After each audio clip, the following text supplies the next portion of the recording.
এবং নেতৃবৃন্দ এবং সুধীবৃন্দ, আমরা জানি যে আগামীকাল কালো দিবস। আপনারা নিশ্চয়ই জানেন যে 1975 সালের 16 জুন 4টি পত্রিকা রেখে সবগুলো বন্ধ করে দেওয়া হয়েছিল। কিন্তু আজকে বাংলাদেশের বাস্তবতা হচ্ছে, তখন ঘোষণা দিয়ে বন্ধ করে দেওয়া হয়েছিল, এখন ঘোষণা ছাড়া একরকম বন্ধ করে দেওয়া হচ্ছে। মানুষ কথা বলতে পারে না, মানুষ মনের ভাব প্রকাশ করতে পারে না। আরেকটি জিনিস আপনারা নিশ্চয়ই লক্ষ্য করবেন যে আজকে শিরোনামটি হয়েছে কালো দিবস, সংবাদপত্রের কালো দিবস। দীর্ঘদিন ধরে এটি পালিত হয়ে আসছে, কিন্তু পুরো দেশ আজ নিকষ কালো অন্ধকারে ছেয়ে গেছে। গণমাধ্যম, সবগুলো প্রতিষ্ঠান, যত প্রতিষ্ঠান আছে সবগুলো শেষ করে দেওয়া হয়েছে। এই বাস্তবতায় আজ বাংলাদেশ চলছে। এমন দুঃসময়ে স্বাধীনতার 50 বছরের মধ্যে, 53 বছরের মধ্যে বাংলাদেশ দেখেনি। এই অন্ধকার দূর করতে হলে শুধু একটি রাস্তা আছে, সেটি হচ্ছে এই গণমাধ্যম বিরোধী, এই গণতন্ত্র বিরোধী, এই দুর্নীতিবাজ, এই টাকা পাচারকারী সরকারের অপসারণ। এটিকে যদি অপসারণ না হয়, মানুষের মুক্তি আসবে না, গণমাধ্যমের মুক্তি আসবে না, বাংলাদেশের দুর্নীতি থেকে মুক্ত হবে না। আমি এর কথা বলবো না। আপনার সবাইকে ধন্যবাদ।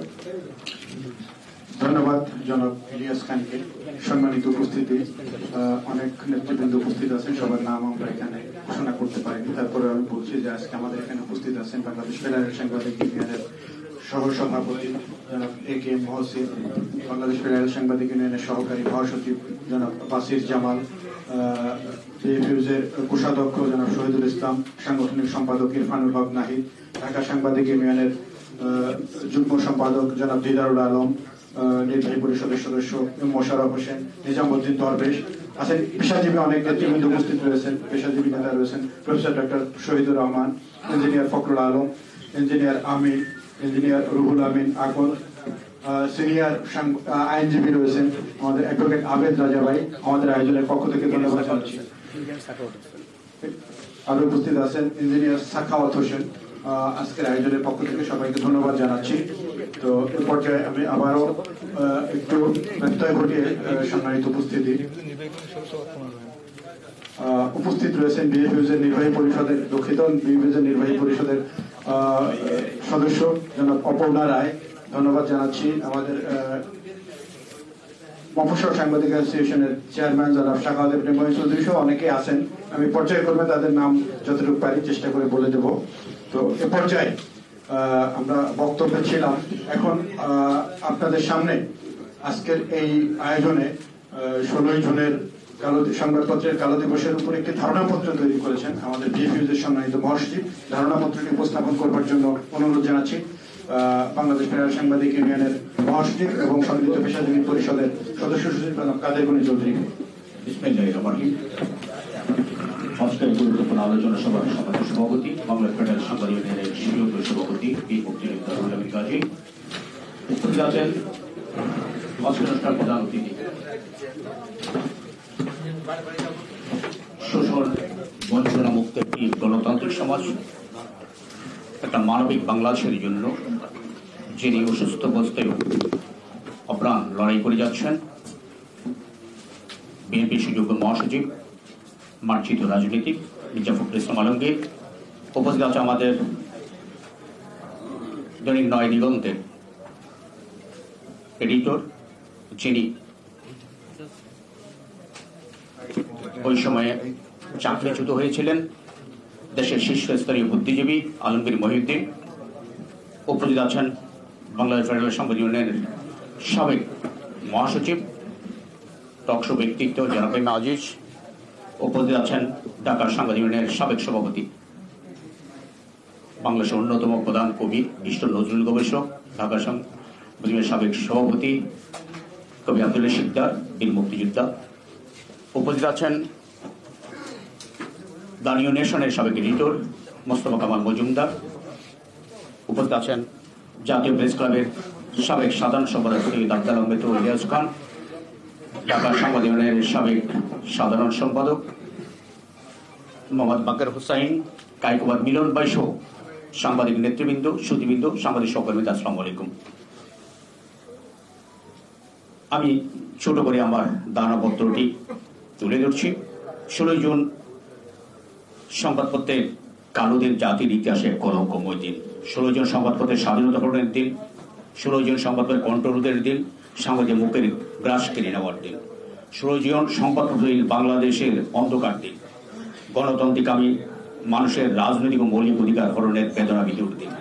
16 জুন মুক্তিযুদ্ধের চেতনা বলে আঘাত হানার দিন। 30 লাখ শহীদের রক্তের সাথে বিশ্বাসঘাতকতার দিন। 16 জুন গণতন্ত্রের কুপিনে শেষ পেরেক ঠুকে দেওয়ার দিন। কি ঘটেছিল সেই দিন? 1975 16 জুন শেখ মুজিবুর রহমানের নেতৃত্বাধীন আওয়ামী লীগ সরকার দ্য নিউজ পেপার অ্যাক্ট 1975 মাধ্যমে বাংলাদেশ অবজারভার, বাংলাদেশ টাইমস, দৈনিক বাংলা এবং দৈনিক ইত্তেফাক ছাড়া সকল সম্পাদনা বন্ধ করে দেয়। এই 4টি পত্রিকাকে স্বাধীন থাকতে দেয়নি। পত্রিকা 4টিকে অধিগ্রহণ করে the government own news paper act 1975 মাধ্যমে একটি পরিচালনা বোর্ড গঠন করে তার উপর এদের পরিচালনা নিয়ন্ত্রণের ভার অর্পণ করা হয়। প্রকৃতপক্ষে 16 জুন দেশকে সংবাদপত্রবিহীন দেশে পরিণত করা হয়। অধিগ্রহণকৃত এই 4টি পত্রিকায় দলীয় লোকদের বসিয়ে দেওয়া হয়। ফলে পত্রিকাগুলো তার গণমুখী চরিত্র হারিয়ে মুজিব পূজা নিয়ে ব্যস্ত থাকে। সরকার ও সরকারি দলের লুটপাট, অনিয়ম, দুর্নীতি, কালোবাজারি, মজুদদারি, রক্ষী বাহিনীর গুম খুন নিয়ে কিছুই লিখতে পারলো না সাংবাদিকরা। ফলে এগুলো আর গণমাধ্যম থাকলো না, সরকারি লিফলেটে পরিণত হলো। শেখ মুজিব সরকারের এমন স্বৈর নীতির কারণে দৈনিক আজাদের মতো প্রাচীন প্রভাবশালী পত্রিকা বন্ধ হয়ে যায় দৈনিক পূর্বদেশ, সংবাদ বাংলার বাণী, মর্নিং নিউজ, পিপলস, গণকণ্ঠ সহ 87 দৈনিক এবং 4 শতাধিক সাপ্তাহিক, পাক্ষিক ও মাসিক পত্রিকা। মানুষ এর ফলে কি হলো? এর ফলে মানুষ সত্য খবর পাওয়া থেকে বঞ্চিত হলো। এক কথায় অন্ধকারে ডুবে থাকলো। দুর্নীতিবাজদের উৎপাত বেড়ে গেল, রাজনৈতিক হয়রানি ও খুন খারাপি বেড়ে গেল, অসংখ্য সাংবাদিক বেকার হয়ে পড়লো, সংবাদপত্র শিল্প ধ্বংস হয়ে গেল, গণমাধ্যম মালিকদের অনেকে নিঃস্ব হয়ে গেল, বাক স্বাধীনতাহীন হয়ে পড়লো গোটা জাতি। এটা কি মুজিব সরকারের গণমাধ্যমের স্বাধীনতা সে প্রথম অপকর্ম?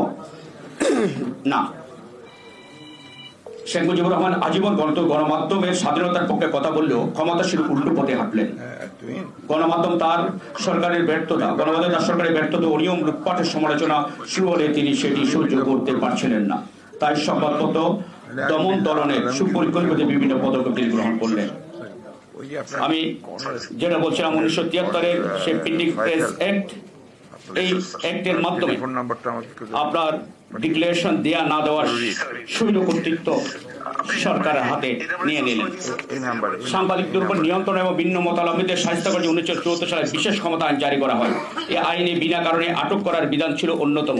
এছাড়া সংবাদদাতা শাস্তি করার জন্য 3টি ধারা এই আইনে জুড়ে দেওয়া হয়। এর মধ্যে ছিল সরকারের নাকশাল সংবাদদাতা বন্ধ করার বিধান, খবর ছাপার উপর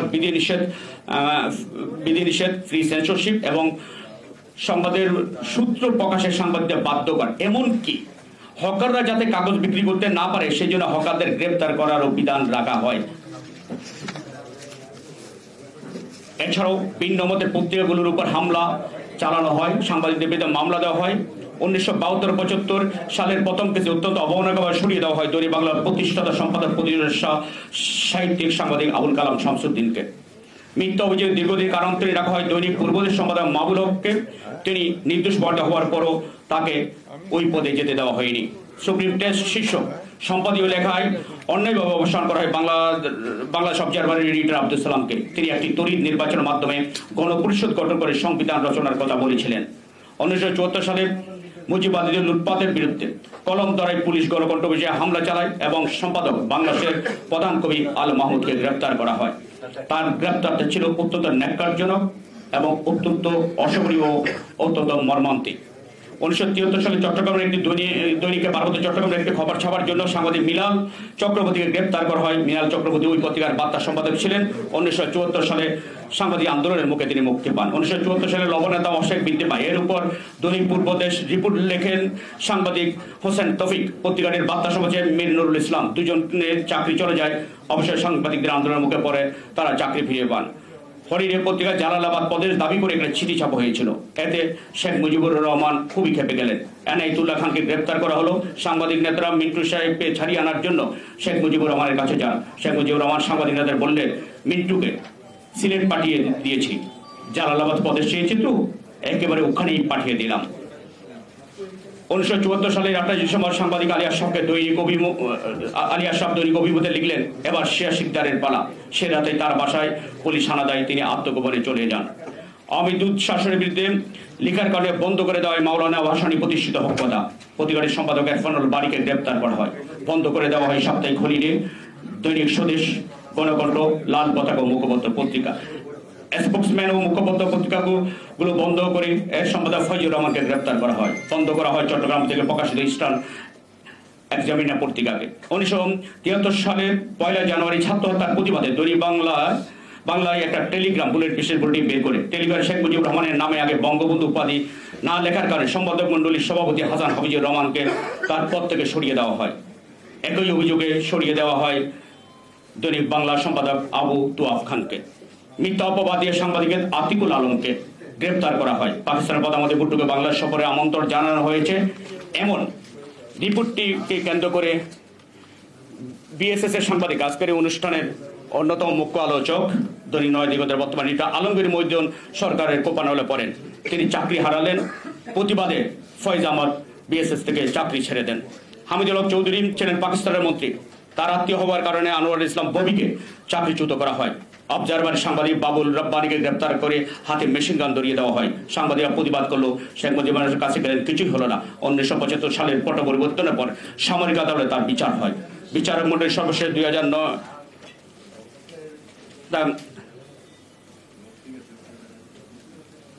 করা হয়। আরেকটি বিষয় উল্লেখ না করলে নয়, সংবিধানের 4র্থ সংশোধনের মাধ্যমে হরণ করা হয় দেশের মানুষের বাক এবং ব্যক্তির সাথে সংবাদপত্রের স্বাধীনতা। দেশে প্রতিষ্ঠিত হয়েছিল এক দলীয় বাকশাল। সংসদ নির্বাচন 6 মাসের মধ্যে 28 আগস্ট সরকারের সংসদকে পাশ করিয়ে সংবাদপত্র প্রকাশনা অর্থাৎ প্রিন্টিং প্রেসেস অ্যান্ড পাবলিকেশনস অর্ডিন্যান্সটা জারি করে। এই অর্ডিন্যান্সটি কার্যত 1960 সালে আইয়ুব খানের ঘোষিত প্রেস অ্যান্ড পাবলিকেশন অর্ডিন্যান্সের একটি অনুলিপি মাত্র। আমি কিছুটা সংক্ষিপ্ত করছি, আপনাদের হাতে লিখিত কবিতায় চলে যাবে। আপনাদের আরেকটা কথা বলি, কবি ফরুক আহমদ একাধারে কবি এবং সাংবাদিক রেডিওতে কাজ করতেন। সরকার তাকে ইসলামী পন্থী হওয়ার কারণেই সরকারের কবির ঘোষণা করেন তিনি। কিছু কিছু লোক গিয়ে শেখ মুজিবের গান বাড়ি করেন, যার কারণে তাকে রেডিও থেকে চাকরিচ্যুত করা হয়। কবি ফরুক আহমদ অনেক চেষ্টা করলেন, সাংবাদিকরা চেষ্টা করলেন, তার চাকরিটা ফেরত পাননি। পরে তাকে অর্থ সংকটে হয় এবং তার এক ছেলে ডাক্তারি পড়ছিল, টাকার অভাবে পড়াশোনা ছেড়ে দিতে হয়। চিকিৎসা হয়ে এক মেয়ে মারা যায়, তখন ছিল রমজান মাস। টাকার অভাবে কবি ফরুক আহমদ না খেয়ে রোজা রাখতেন। 1974 সালে 19 অক্টোবর ঢাকায় ইন্তেকাল করেন। তাকে কোথায় দাফন করা হয় তা নিয়ে সমস্যা পড়েন। প্রখ্যাত সাংবাদিক আসাদুল্লাহ রেজা সহ কয়েকজন সরকারিভাবে কোনো জায়গা পাওয়ার চেষ্টা করেন, কিন্তু রোশনাল্য পড়ার কারণে ভিন্ন মতামত হওয়ার কারণে সরকারিভাবে তাকে জায়গা দেওয়া হয়নি। অবশেষে কবি বেনজির আহমেদ তার শাহজাহানপুরের পারিবারিক কবরস্থানে কবিকে দাফন করার জায়গা দান করেন। সংবাদপত্র সেবীদের জন্য আওয়ামী লীগের অতীত শাসনকাল কখনো সুখকর ছিল না। সাংবাদিকরা একবার গণভবনে গিয়ে সাংবাদিকরা আবাসনের জন্য কিছু জায়গার ব্যবস্থা করার অনুরোধ জানান। সাংবাদিকদের খুশি করার জন্য সম্মতি দেন শেখ মুজিবুর রহমান, কিন্তু ওখানেই শেষ। সাংবাদিকরা শেখ মুজিবুর রহমানের কাছে বেতন বোর্ড গঠনের দাবি জানান। 1973 সালে বিচারপতি আব্দুল সত্তার সাহেবকে চেয়ারম্যান করে বেতন বোর্ড গঠন করা হয়, কিন্তু কোনো কিছু কার্যকর হলো না। সাংবাদিকদের পক্ষ থেকে অগ্রগতি জানার জন্য আহমদ হুমায়ুন ও গিয়াস কামাল চৌধুরীকে পাঠানো হয় বোর্ডে। তারা গিয়ে দেখলেন অফিস নেই, চেয়ারম্যানের গাড়ি নেই, কাজের লোক নেই, এমনকি টেবিলে একটি আলপিনও নেই। সরকারি সমর্থনের অভাবে এই বোর্ড কাজ করতে পারল না। সাংবাদিকরা তাদের সেকেন্ড হোম জাতীয় প্রেস ক্লাব উন্নয়নের দাবি জানালেন। শেখ মুজিবুর রহমান উল্টো তুপখানা রোড থেকে প্রেস ক্লাব সরিয়ে শিল্প একাডেমির পাশে নিয়ে যেতে বললেন। সাংবাদিকরা রাজি হলেন না। গণমাধ্যমে যেভাবে সুদিন ফিরে এলো। আবার 1975 সালে পট পরিবর্তন শহীদ প্রেসিডেন্ট জিয়াউর রহমান দেশ পরিচালনার দায়িত্ব নিয়ে প্রথমে সংবাদপত্র প্রকাশের ক্ষেত্রে প্রতিবন্ধকমূলক সকল কালাকানুন বাতিল ও শিথিল করে দেশের সব জায়গাতে সংবাদ প্রকাশে উৎসাহ প্রদান করলেন। তিনি রাজশাহী থেকে দৈনিক বার্তা নামে একটি প্রথম শ্রেণীর পত্রিকা প্রকাশের ব্যবস্থা করেন। এই পত্রিকাকে ঘিরে সমগ্র উত্তরাঞ্চল তথ্য প্রবাহের ক্ষেত্রে বিপ্লব ঘটে। বহু সাংবাদিকদের কর্মসংস্থান হয়। এছাড়া আজকে যে প্রেস ক্লাব, আমি একটু সংক্ষিপ্ত, আজকের যে প্রেস ক্লাব আপনারা দেখছেন, এই প্রেস ক্লাবের জায়গাটি জিয়াউর রহমান দেবেন। এখানে একজন পাকিস্তানি ব্যবসায়ী এটা বিল্ডিং করতে চেয়েছিলেন, জিয়াউর রহমান বলেছেন যে তাদের কাছ থেকে কেন নেব, এবং তিনি জিয়াউর রহমান টাকা দিয়ে এখানকার ভবন নির্মাণের ব্যবস্থা করে দেন। এবং রাষ্ট্রপতি জিয়া সংগত সেবীদের বেতন বাতিল ওয়েজ বোর্ড গঠন করে 1976 সালে তিনি বেতন বোর্ড পুনর্জীবন করেন এবং 1977 সালের 1 মে ওয়েজ বোর্ড ওয়েদাত ঘোষণা হয়। একই সঙ্গে ঘোষিত বেতন স্কেল বাস্তবায়নের জন্য সরকারের পক্ষ থেকে সেলও গঠন করা হয়। তিনি সাংবাদিক মালিক সাংবাদিক ইউনিয়নের প্রতিনিধি ও সরকারি কর্মকর্তার সমানে গঠন করেন প্রেস কনসালটেটিভ কমিটি। এছাড়াও অনেকগুলো কাজ হচ্ছে, লিখিত বক্তব্য হয়েছে, আমি বেশি বাড়াবো না। সবশেষে এটুকু বলবো যে গণমাধ্যম এখন আবার 72-75 অবস্থায় ফিরে এসেছে। ওই সময়ের মতো সাংবাদিকরা স্বাধীনভাবে লিখতে বলতে পারছেন না। গত 15 বছর জনপ্রিয় সংবাদ ও বেসরকারি টেলিভিশন অনলাইন নিউজ পোর্টাল বন্ধ করে কয়েক হাজার সাংবাদিককে বেকারত্বের মুখে ঠেলে দেওয়া হয়েছে। হত্যা করা হয়েছে 60 জনের মতো সাংবাদিককে। অসংখ্য সাংবাদিককে গ্রেপ্তার করে রিমান্ডে নিয়ে নির্যাতন চালানো হয়েছে। আমাদের আজকের অনুষ্ঠানের সভাপতি রুহুল আমিন গাজী, উনিও প্রায় 13 বছর কারাগারের থেকে মুক্তি পেয়েছেন। বাস্তবতা হচ্ছে 1975 সালের আর বর্তমান শাসনের মধ্যে মৌলিক কোনো পার্থক্য নেই। বাংলাদেশের গণমাধ্যম এখন ইতিহাসের সবচেয়ে ক্রান্তিকাল অতিক্রম করছে। অগণতান্ত্রিক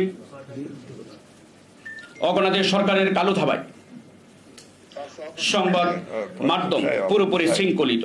সরকারের রক্তচক্ষু সামনে অসহায় আত্মসমর্পণ করতে যায় সাংবাদিক ও গণমাধ্যম প্রতিষ্ঠানকে। বস্তুত সত্য সাংবাদিকতা প্রায় অসম্ভব হয়ে পড়েছে।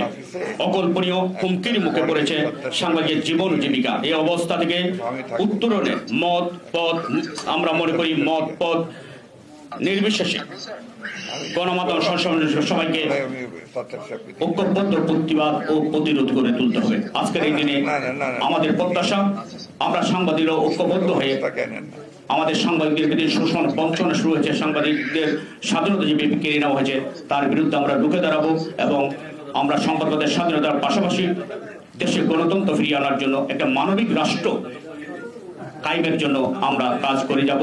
এটাই যদি আমরা করতে পারি আজকের এই দিবসের এটাই হবে সার্থকতা। আপনাদের সবাইকে অগণন ধন্যবাদ। ধন্যবাদ জনাব কাদের ভালো তার ধারণা পত্রে আমাকে দেবেন দুটো তথ্য সংশোধনী দিই। 16 জনের পরবর্তী পাকিস্তানি ব্যবসায়ী এটা আমি আগে লিখছি বলার জন্য বলিনি তো একটা হলো পর্যায়ে আমরা আলোচনায় ফিরে আসবো। যেটা তো সম্মানিত উপস্থিতি মারাত্মক ব্লান্ডার দৃষ্টি আকর্ষণ করবো যে আপনারা জানেন আমাদের প্রধান অতিথি অসুস্থতা নিয়ে আমাদের দিয়ে আজকে উপস্থিত হয়েছে। শারীরিকভাবে অসুস্থ, ঢোকার রাস্তা খুব সংক্ষিপ্ত সময়ের মধ্যে শেষ করতে চাই। তো এ পর্যায়ে আমি সংক্ষিপ্ত আলোচনা নিয়ে আসবার জন্য অনুরোধ জানাচ্ছি ঢাকা সাংবাদিক ইউনিয়নের সাবেক সাধারণ সম্পাদক সিনিয়র সাংবাদিক জনাব বাকের হোসেন, মোহাম্মদ বাকের হোসেন আলোচনা অংশ নিচ্ছেন। এখানে দিবেন, এখানে ওখানে পারবেন না, এখানে সবাই এই দিক দিয়ে আসেন, ওই দিক দিয়ে পেশেন্টটাকে দেন, এদিকে দেন না পেশেন্ট ভালো হয়েছে। আলোচনা সভার সম্মানিত প্রধান অতিথি বাংলাদেশের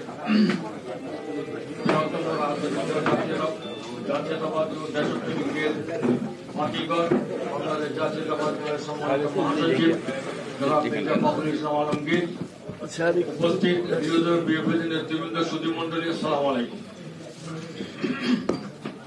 বন্ধুগণ,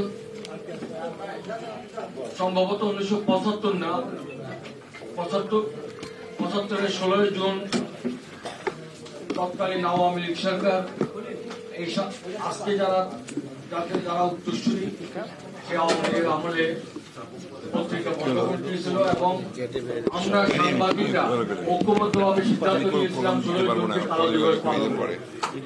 আমার ভাই শহীদ ইসলাম বলেছেন যে আজকে সাংবাদিকদের একটা অংশ সেই 16 জুন কালো দিবস পালন করে না। আমি তাদেরকে ধন্যবাদ জানাই। কেন পালন করে না? আজকে প্রত্যেকটা দিন 16 কালো দিবস, ফলে কালো দিবস পালন করে তা শেষ করা যাবে না। 16 জুন কালো দিবসটা আমরা ইতিহাসে এই জন্যই আমরা সিদ্ধান্ত নিয়েছিলাম যে আর যাতে বাংলাদেশে 16 জুনের পুনরাবৃত্তি না হয়, কিন্তু এত বেশি পুনরাবৃত্তি হয়েছে সেই 16 জুন পালন করে আর শেষ করা যাবে না। বন্ধুগণ, আমরা তো শেখ মুজিবের কথা বলি, তিনি কালো দিবস সৃষ্টি করেছিলেন, আমি তো বর্তমান অবস্থায় শেখ মুজিবকে নমস্কার করতে চাই, সালাম না দিয়ে নমস্কার করতে চাই, কিন্তু অনেক ভালো ছিলেন। কিন্তু আজকে শেখ হাসিনা যা করছে সেটা তো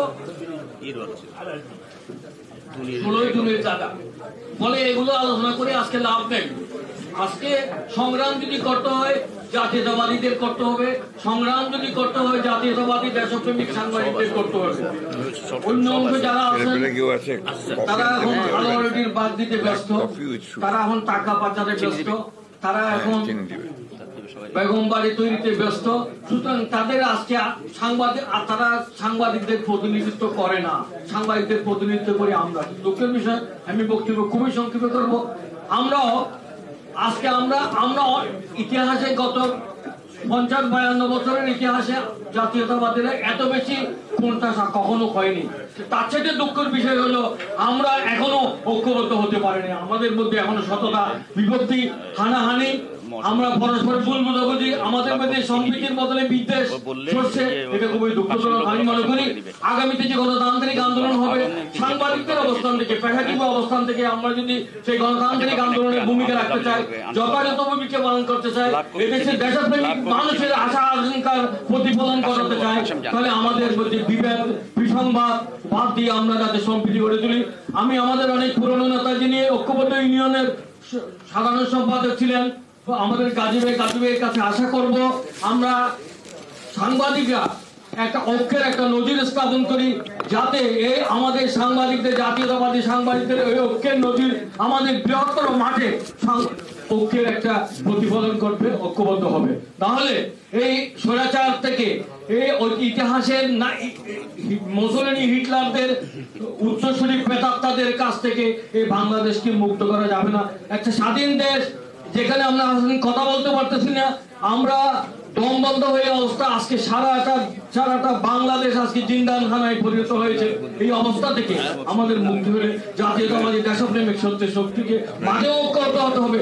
আমরা সাংবাদিকদের ঐক্যবদ্ধ হবে, আজকে আর বিয়োগ নয়, যোগ করতে হবে। সবাইকে যোগ করে আমি গাজী ভাইয়ের কাছে আশা করবো আমাদেরকে ঐক্যবদ্ধ করে আগামী আন্দোলনে আমাদেরকে দিয়ে তিনি অবদান রাখবেন। সবাইকে জাতীয় সংসদের মুজিব সরকার মাত্র 1 মিনিট স্থায়ী অধিবেশন শেষের মূল সংসদে পাশ করে। ধন্যবাদ জনাব বক্তব্যের জন্য।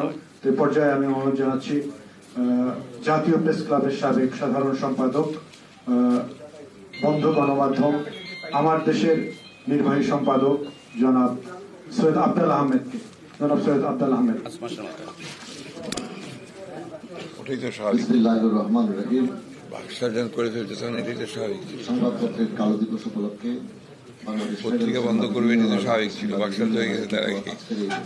আলোচনা সভার সম্মানিত সভাপতি, বাংলাদেশ ফেডারেল সাংবাদিক ইউনিয়নের সংগ্রামী সভাপতি, আমাদের সাংবাদিক সমাজের প্রিয় নেতা জনাব রুহুল আমিন গাজী, আজকের অনুষ্ঠানের মাননীয় প্রধান অতিথি, বাংলাদেশের সবচেয়ে জনপ্রিয় রাজনৈতিক দল বিএনপির সবচেয়ে জনপ্রিয় নেতা, সারা নির্যাতিত নেতা জনাব মির্জা ফখরুল ইসলাম আলমগীর, সাংবাদিক নেতৃবৃন্দ, সুধীবৃন্দ। 1975 সালের 16 জুন সব সংবাদপত্র বন্ধ করে দেওয়া হয়েছিল। সেই বিষয়গুলো আজকের এই শুরুতেই ধারণাপত্রে বিএপির সংগ্রামী মহাসচিব জনাব কাদের গনি চৌধুরী তুলে ধরেছেন। আমি আর সেই দিকে যাব না। আসলে আওয়ামী লীগের চরিত্রেই যে তারা গণমাধ্যমকে তারা সহ্য করতে পারে। তাই আমরা দেখলাম 1975 সালে যেমন সব সংবাদপত্র বন্ধ করে দিয়ে সাংবাদিকদেরকে বেকার করে দেওয়া হয়েছিল, ঠিক আওয়ামী লীগ আবার 1996 সালে ক্ষমতায় এসে দৈনিক বাংলা, বাংলাদেশ টাইমস, বিচিত্রা, আনন্দ বিচিত্রা সহ বেশ কিছু সংবাদপত্র বন্ধ করে দিয়ে শত শত সাংবাদিককে বেকার করে। আমি এমনি একজন সাংবাদিক যে 3 বার এই বেকারত্বের শিকার হয়েছি এই আওয়ামী লীগ দ্বারা, শেখ হাসিনার শাসন দ্বারা। একবার দৈনিক বাংলা থেকে আর 2 বার আমার দেশ থেকে। এখনো সেই বেকারত্বের জীবন চলছে। আজকে আসলে শেখ মুজিবুর রহমান সাহেব যেভাবে সংবাদপত্রের কালো দিবস করেছিলেন, শেখ হাসিনা তাকে অনুসরণ করেছেন 1996 সাল পর্যন্ত। এর পরবর্তীতে উনি একটু বদলে নিয়েছেন যে কালো দিবস অন্যভাবে তিনি করেছেন। তিনি হিটলারি শাসনকে এখন অনুসরণ করছেন। এখন যে সংবাদপত্র বা গণমাধ্যম চলছে হিটলারি শাসনের মতো, নাৎসি শাসনের মতো। অর্থাৎ হিটলারি শাসনের মধ্যে কি ছিল যে গণমাধ্যম থাকবে, কিন্তু সেই গণমাধ্যম হবে গণমাধ্যম হিটলারের জয়গানকারী। ঠিক আজকে আমাদের গণমাধ্যম আছে, অসংখ্য পত্রপত্রিকা আছে, অসংখ্য টিভি এবং রেডিও আছে, কিন্তু সেই টিভি এবং গণমাধ্যম, রেডিও বা সংবাদ মাধ্যম সরকারের জয়গান ছাড়া আর কিছুই সেখানে নেই। আজকে বইয়ের সংস্কৃতি চলছে। আপনারা জানেন যে কিছুদিন আগে আমরা মুক্ত গণমাধ্যম দিবস পালন করেছি। আমাদের অবস্থান মুক্ত গণমাধ্যম সূচকে আমাদের অবস্থান 165-তে এসে দাঁড়িয়েছে। 2008 সালে যেটি ছিল 136, অর্থাৎ 180টি দেশের মধ্যে আমরা 165 নম্বর। আর হয়তো বেশি দিন ধরে নাই, আমরা 180 নম্বরে হয়তো দাঁড়াবো। আজ দেখেন সাগররুডির হত্যার প্রতিবেদন জমা দেওয়ার পরে 107 বার সময় নেওয়া হয়েছে, এখন প্রতিবেদনটি পর্যন্ত জমা দেওয়া হয়নি। আজকে সংবাদপত্রে বেরি করিয়ে দেওয়া হয়েছে এবং বয়ের শাসন এমন ভাবে চলছে যে সংবাদপত্রে রিপোর্ট হয়। আজ ক্ষমতাসীনরা কিভাবে ক্ষমতার অপব্যবহার করছে, আজকের আজিজ এবং বেনজির নজির। তাই আজকে আসুন এই আজিজ আহমেদ এবং আজিজ ভাই আমাদের সুতরাং গণতন্ত্রকে মুক্ত করতে না পারলে মুক্ত গণমাধ্যম সম্ভব না। এইভাবেই আমাদের চলতে হবে। তাই আমি গণতন্ত্রের আন্দোলনকে জোরদারের আহ্বান জানিয়ে আমার বক্তব্য শেষ করছি।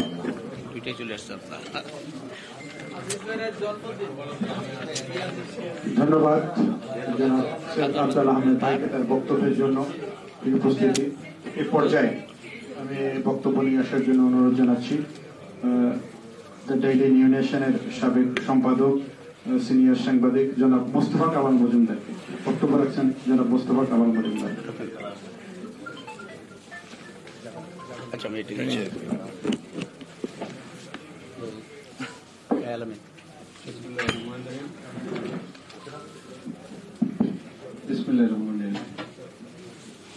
আজকে সভার সভাপতি, বিএফএসের সভাপতি জনাব আব্দুল গাজী, প্রধান অতিথি বিএনপির নেতা জনাব ফখরুল ইসলাম আলমগীর, এই স্বামী আবার একটু বসতে দেবেন, উপস্থিত সাংবাদিক নেতৃবৃন্দ এবং সুধীবৃন্দ, এখানে বসুন। আমি 16 জনের একজন সাক্ষী। তবে আমি ভাগ্যবান, আমাকে বেকার হতে হয়নি। কারণ আমি তখনকার সরকারি আনুকূল্যে প্রকাশিত বাংলাদেশ টাইমস পত্রিকার সাংবাদিক ছিলাম। আমাদের আলমগীর মহিউদ্দিন ভাইও সেই পত্রিকার সাংবাদিক ছিলেন। তবে একটা কথা আগেও বলেছি, শেয়ার করলে খারাপ লাগবে না, সেটা হলো এই পত্র পত্রিকা বন্ধ হওয়ার কিছুদিন আগে আমি তখন বাংলাদেশ টাইমসের এক্সিকিউটিভ এডিটর জনাব শহীদুল হক সাহেবের কাছ থেকে ছুটি চেয়েছিলাম, আমাকে কয়দিনের ছুটি দেয়। কই যাবি? একটু কাজ আছে, বেশি ছুটি করেছি না, কয়দিন পরে পুরা ছুটি হয়ে যাবে। পুরা ছুটিটা হয়েছিল পত্রিকা বন্ধ হওয়ার ছুটি। আসলে এই পত্রিকা বন্ধ হয়েছিল কিন্তু একটা এনভায়রনমেন্ট, একটা পরিবেশ তৈরি হয়েছিল। তখন কিন্তু দেশে চলছিল একদলীয় শাসন। সেই বছরের 24শে জানুয়ারি বাকশাল ব্যবস্থার প্রবর্তন হয়। 24শে জানুয়ারি এবং যদিও বলা হয়েছিল যে একটা ঘোষণার মাধ্যমে রাষ্ট্রপতি অন্যান্য দলগুলো বাতিল করবেন এবং আনুষ্ঠানিকভাবে 24শে ফেব্রুয়ারি ঘোষণা করে রাজনৈতিক দলগুলিকে বাতিল করে দেওয়া হয়েছিল, কিন্তু কার্যত জানুয়ারি মাস থেকে রাজনৈতিক দলের কার্যকলাপ বন্ধ হয়ে গিয়েছিল। তাদের একটা শ্বাসরুদ্ধকর অবস্থা তখন চলতেছিল। 16ই জানুয়ারি যেদিন পত্রপত্রিকা বন্ধ হল, আমার যতদূর মনে পড়ে, 16 জুন, মাঝখানে প্রিন্ট আউট করতে একটু ডিস্টার্ব হয়ে গেছে। 16ই জুন যখন পত্রপত্রিকা বন্ধ করতে গেল, তার আগের দিনে সাংবাদিকরা কিন্তু এর উপর লেখালেখি করেছে। 16 জুনের ইস্যুগুলো যদি আপনারা যেখানে যেখানে সংরক্ষিত আছে সেখানে দেখবেন সাংবাদিকরা কি সতর্কবাণী উচ্চারণ করেছিল যে আপনারা পত্রপত্রিকা কেন বন্ধ করতেছেন, এর ফলাফল ভালো হবে না। সামনে আমরা একটা ভয় ভীতি দেখতেছি, আমরা একটা অন্ধকার ছন্ন একটা পরিবেশের পূর্বাভাস পাচ্ছি, কাজেই এটা ভালো হবে না, আমরা সতর্কবাণী উচ্চারণ করছি, এরকম কথাবার্তা কিন্তু সেদিনকার পত্রপত্রিকা লেখা। এখন আজকে কি হয়েছে? আজকে বিরোধী দলীয় পত্রপত্রিকাগুলি সব বন্ধ,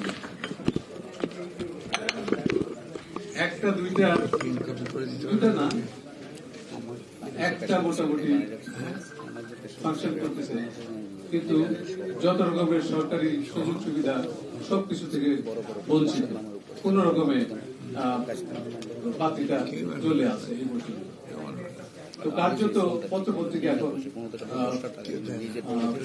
ক্রিটিক্যাল পত্রপত্রিকা সরকারকে কনস্ট্রাকটিভ ক্রিটিসিজম করে সহায়তা করতে পারত, এরকম পত্রপত্রিকা কিন্তু এখন নাই। আজকে কালো দিবস পালন করার সার্থকতা কোথায়? আপনারা একটু কথা বন্ধ করবেন কাইন্ডলি, একটু অসুবিধা হয়। কালো দিবস আপনারা কাইন্ডলি একটু কথা না বললে ভালো হয়। আমরা একটা বিশেষ দিনে আসছি এখানে, যখন আপনার কনস্ট্রাকটিভলি ক্রিটিসিজম করা যায় না, তখন কি হয়? তখন সরকারের আপনার প্রশংসা করার জন্য কিছু কিছু মিডিয়া উঠে পড়ে লাগে, এবং সেটাই বর্তমান সরকার করেছে।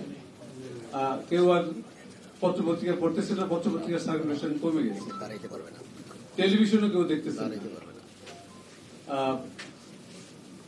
সেই জায়গাটা কে নিয়ে নিচ্ছে? সেই জায়গাটা নিয়ে নিচ্ছে এখন ফেক নিউজ।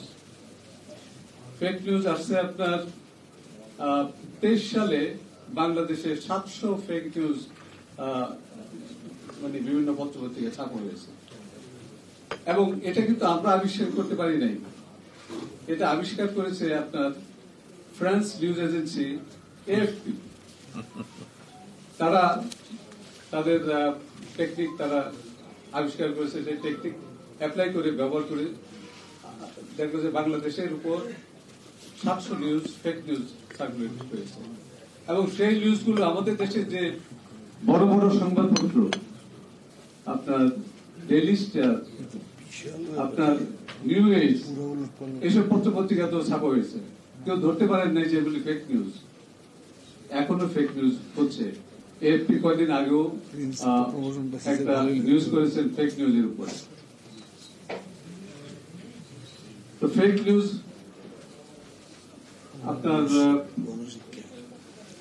মিডিয়াকে আপনার প্রকৃত তথ্যের জায়গায় বানোয়াট তথ্য সাপ্লাই করার জন্য তৈরি হয়েছে আপনার চ্যাট জিপিটি। আপনারা অনেকে ব্যবহার করছেন মনে হয়, ইন্টারনেটের সাথে আসতেছে। আপনার আর্টিফিশিয়াল ইন্টেলিজেন্স ব্যবহার করে আজকে নিউজ তৈরি করা হয়, এবং তার মাধ্যমে আপনার ফেক নিউজ ম্যানুফ্যাকচারটা একটু বেড়ে গেছে। আমেরিকা যুক্তরাষ্ট্রের যে সামনে নির্বাচন আছে, সেটার উপর কদিন আগে রয়টার্স একটা নিউজ করেছে যে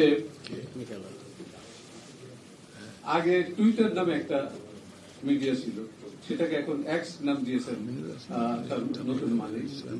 সেখানে দেখা গেছে যে ফেক অনেক অ্যাকাউন্ট তৈরি হইতেছে আপনার নির্বাচনের উপর ফেক কমেন্ট করার জন্য, ফেক মন্তব্য দেওয়ার জন্য। সোশ্যাল মিডিয়াতে টুইটার এবং ফেসবুকে আমি দেখেছি বিএনপি বা জাতীয়তাবাদীদের যত আপনার মন্তব্য দেওয়া হয়, যত কথাবার্তা বলা হয়, সেটাকে কন্ট্রাডিক্ট করার জন্য অন্তত 4টা উল্টা অ্যাকাউন্ট থেকে আপনার মন্তব্য করা হয়। একটা ভালো নিউজ যদি মনে করেন টুইটারে বা এক্সে আসে, তখন দেখা যায় 4-5 রকমের উল্টা পাল্টা মন্তব্য করে সেটা একটা বানোয়াট হিসেবে তৈরি করা হয়। এই দাঁড়াচ্ছে মিডিয়ার অবস্থা। তো সেটাকে আমরা ফাইট করবো কিভাবে? আমি আবার একটু পিছনে যাই। কাদের গনি চৌধুরী সাহেব মেনশন করেছেন দৈনিক বার্তার কথা। দৈনিক বার্তাতে চাকরি নিয়েছিলেন এমন সাংবাদিকরা যারা ঢাকাতে, তার মধ্যে একজন ঢাকাতে ফলের দোকান দিয়েছিলেন, সাইনবোর্ড দিয়ে সাংবাদিকের ফলের দোকানে, জনাব গোলাম কিবরিয়া, গগন তান। তারপরে সম্পাদক হয়েছিলেন সেখানে জনাব কামাল লোহানী। দৈনিক বার্তা না হলে হয়তো ওনার সম্পাদক হওয়া হতো। পরবর্তীতে যারা দৈনিক বার্তায় চাকরি করেছেন তারা ওখানে সেখানে শাদী করে বউ নিয়ে তারপরে ঢাকায় আসছেন, ভালোই ছিলেন। কিন্তু তারা জাতীয়তাবাদী যে চিন্তাধারা বা যারা তাদের এই চাকরি বাকরির বন্দোবস্ত করেছিলেন তাদের কিন্তু পরবর্তীতে বিরুদ্ধাচরণ করতেছেন। আমি সম্মানের সাথে উল্লেখ করতে চাই, সম্মান জানাই তার মুক্তিযুদ্ধের ভূমিকার জন্য। জনাব কামাল লোহানী যখন আমাদের শিল্পকলা একাডেমির ডিজি ছিলেন, তখন বিএনপি সরকার ক্ষমতায় আসে বেগম খালেদা জিয়ার নেতৃত্বে। উনি কিন্তু তাকে সেই পদ থেকে সরান নাই, কিন্তু প্রধানমন্ত্রী হিসেবে যখন উনি ইয়েতে আসেন, শিল্পকলা একাডেমিতে আসেন, তাকে কিন্তু উনি রিসিভ করতে যান নাই। এই হল অবস্থা। তো আমি একটা কথা বলে শেষ করব, জাতীয়তাবাদীদের অনেক অবদান আছে। সংবাদপত্রের স্বাধীনতা ফিরিয়ে দেওয়া, সংবাদপত্রের নতুন নতুন প্রতিষ্ঠান সৃষ্টি করা, প্রেস ইনস্টিটিউট, আইন ছিল প্রেস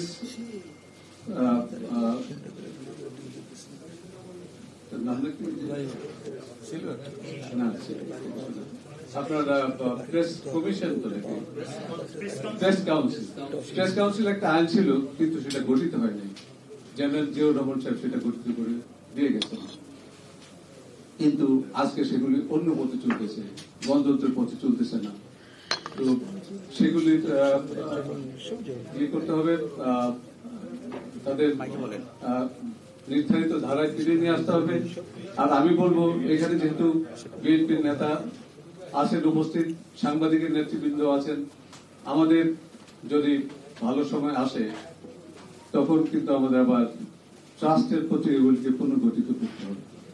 কারণ বিরোধী দলীয় যে সাংবাদিকরা আছেন, বিরোধী মতের যে সাংবাদিকরা আছেন, তাদের 80% এখন বেকার আছে। তাদের কর্মক্ষেত্র তৈরি করতে হবে। এই কথা বলে আমার বক্তব্য শেষ করছি। ধন্যবাদ জনাব মোস্তফা কামাল ভাইকে তার বক্তব্যের জন্য। আমরা আবারও আলোচকদের একটু দৃষ্টি আকর্ষণ করছি যে আলোচনা সংক্ষিপ্ত করবার জন্য। তো এ পর্যায়ে আমি আলোচনা নিয়ে আসার জন্য অনুরোধ জানাচ্ছি ঢাকা সাংবাদিক ইউনিয়নের সাবেক সভাপতি, বিশিষ্ট নজরুল গবেষক, সময়ের অন্যতম প্রধান কবি জনাব কবি আব্দুল হাই শিকদারকে। এ পর্যায়ে বক্তব্য রাখছেন ঢাকা সাংবাদিক ইউনিয়নের সাবেক সভাপতি জনাব কবি আব্দুল হাই শিকদার। বিসমিল্লাহির রহমানির রহিম। আসলে অনেক লম্বা, এখনো যদি আপনাদের বক্তার তালিকা মোটামুটি মাগরিব পর্যন্ত পৌঁছে যাবে ইনশাআল্লাহ। জোহর পর্যন্ত চলবে। তো আমি বেশি কিছু বলবো না, আমি সংক্ষেপে তো একটা কথা বলে শেষ করে দিচ্ছি। কারণ আজকে আমরা আসলে আমি জানি আমার সাংবাদিক বন্ধুদের যে প্রবলেমটা হচ্ছে সেটা হলো যে এটা পাটা যে রাখবে সরিয়ে সেই জায়গাটা হচ্ছে এটা একটা কঠিন ব্যাপার, মানে এরা এতটা নির্যাতন ভোগ করতেছে তারা, সেজন্য আমি আপনাদের প্রতি সহানুভূতিশীল, সংক্ষেপে সারবো। আর আমি জানি বক্তৃতা শুনতে আসছেন আপনারা আসলে আমাদের সম্মানিত মহাসচিব, আমরা হলাম সাইড অক্সিলারি ভান, নট মানে মেইন ভান।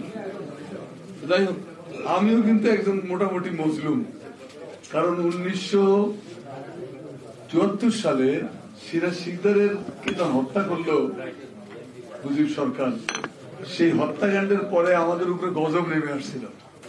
আমরা মোটামুটি যদি ধরা পড়তাম তাহলে এখন মোটামুটি ইন্তেকাল করে দোজক টোজক বা বেহেশতে টেস্তে কোথাও থাকতাম না, আমাদের পৃথিবীতে যে থাকতাম না এটা নিশ্চিত। ওই রাজনীতি করতেন তখন।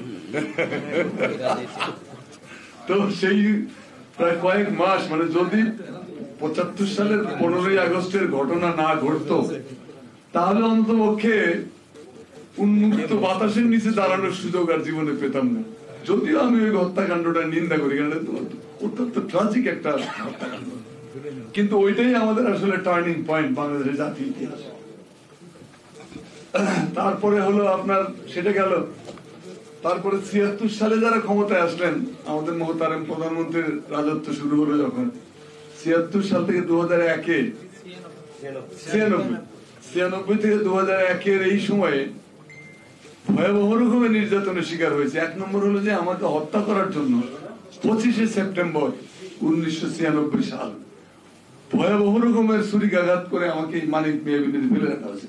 গরিব রিক্সাওয়ালারা উদ্ধার করে হাসপাতালে পৌঁছে জেনারেলের বাস্তা নিয়ে 56 দিন জীবন মৃত্যুর সাথে লড়াই করে বেরিয়ে এসেছে। এইটার কোন তদন্ত করেনি, বিচারও করেনি তৎকালীন গভর্নমেন্ট। আরেকটা হলো এরপরে এখানেই শেষ না, তারপরে যখন সুস্থ বেরোলাম থেকে 2টা মামলা। কি মামলা? $24 বিলিয়ন আমরা করছি, অফার করেছি উপহার হিসেবে দেবো যদি এই প্রধানমন্ত্রীকে বা এই সরকারকে উৎখাত করতে। হত্যা ষড়যন্ত্র। এটা 1 নম্বর আসামি ছিলেন আমাদের সাবেক প্রেসিডেন্ট AQM বদরুদ্দোজা চৌধুরী। 2 নম্বর ছিলেন সাদেক হোসেন খোকা। 3 নম্বর ছিলেন আনোয়ার জাহিদ সাহেব। তারপরে ছিলেন আমাদের বাহাউদ্দিন ইনকিলাবের সম্পাদক।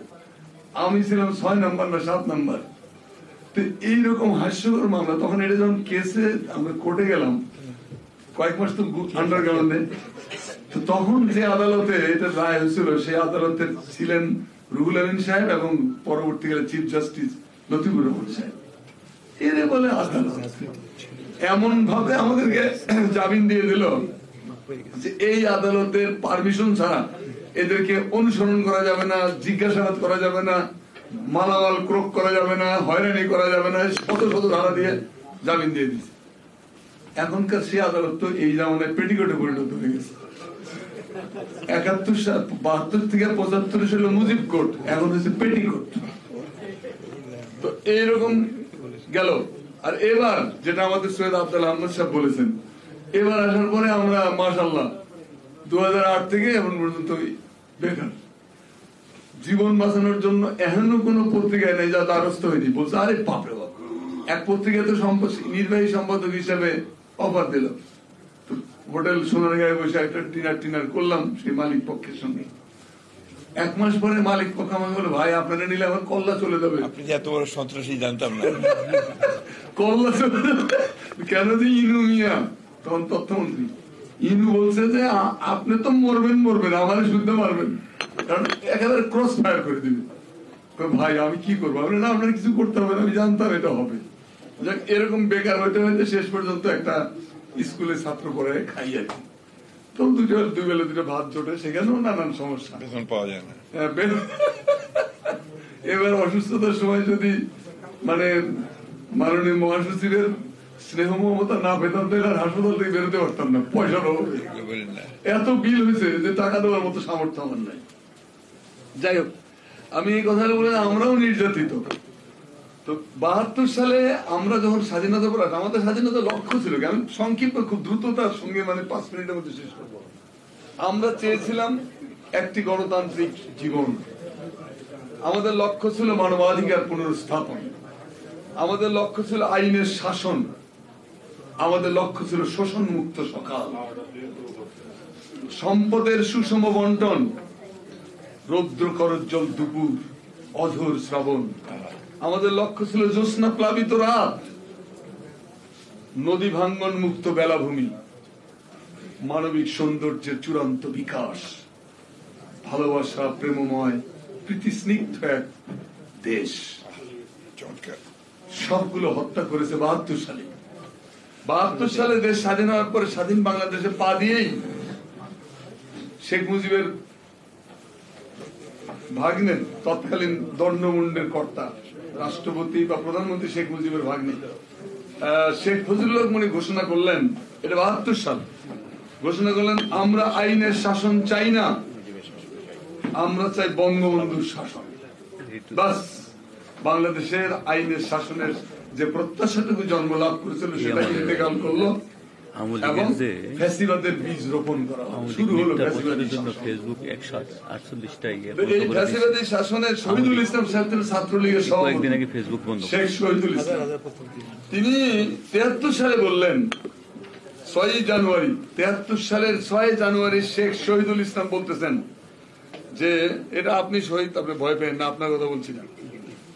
পরবর্তীকালে এরশাদের মন্ত্রী হয়েছিলেন এই শহীদুল ইসলাম। উনি বললেন প্রধানমন্ত্রীর নামের আগে জাতির পিতা এবং বঙ্গবন্ধু না লিখলে পত্রিকার অস্তিত্ব বিপন্ন করা হবে। কি বুঝলেন? এবং এমন ঘটনা সেই সময় ঘটেছে যে বঙ্গবন্ধু না বলার কারণে একজনের মাথা কেটে ফুটবল খেলেছে, এরকম ঘটনাও আছে সেই সময়। ভয়াবহ রকমের পৈশাচিক একটা ফ্যাসিবাদ কায়েম হয়েছিল বাংলাদেশে। শেখ মুজিবুর রহমান কি বলেছিলেন? হাসান হাফিজুর রহমানকে যখন অ্যারেস্ট করা হয় পত্রিকা বন্ধ 73 সাল, তিনি কি অপরাধ করেছিলেন? একটা টেলিগ্রাম বাইর করেছেন দৈনিক বাংলা থেকে, তিনি প্রধান সম্পাদক। এর আগে সম্পাদক ঠিক শামসুদ্দিন, আবুল কালাম শামসুদ্দিনের মতো মহিমাময় ব্যক্তিত্ব, যিনি নজরুলকে প্রথম বলেছিলেন যে তিনি আসলে যুগ প্রবর্তক কবি, অত বড় সম্পাদক আমাদের ইতিহাসে এখনো জন্মায়নি। আবুল কালাম শামসুদ্দিনের নামে আমাদের মহামান্য প্রেস ক্লাবের মধ্যে কিন্তু আর কিচ্ছুই নেই, আছে তার শীর্ষ সাগরদিন দিয়ে। তো যাই হোক, সেটা হতেই পারে, দলীয় পছন্দ অপছন্দের ব্যাপার থাকে। তো সেই আবুল কালাম শামসুদ্দিনকে তাড়িয়ে দিয়ে নিয়ে আসা হলো হাসান হাফিজুর। হাসান হাফিজুর রহমান ছিলেন 21শে ফেব্রুয়ারি সংকলনের জনক, বিখ্যাত কবি।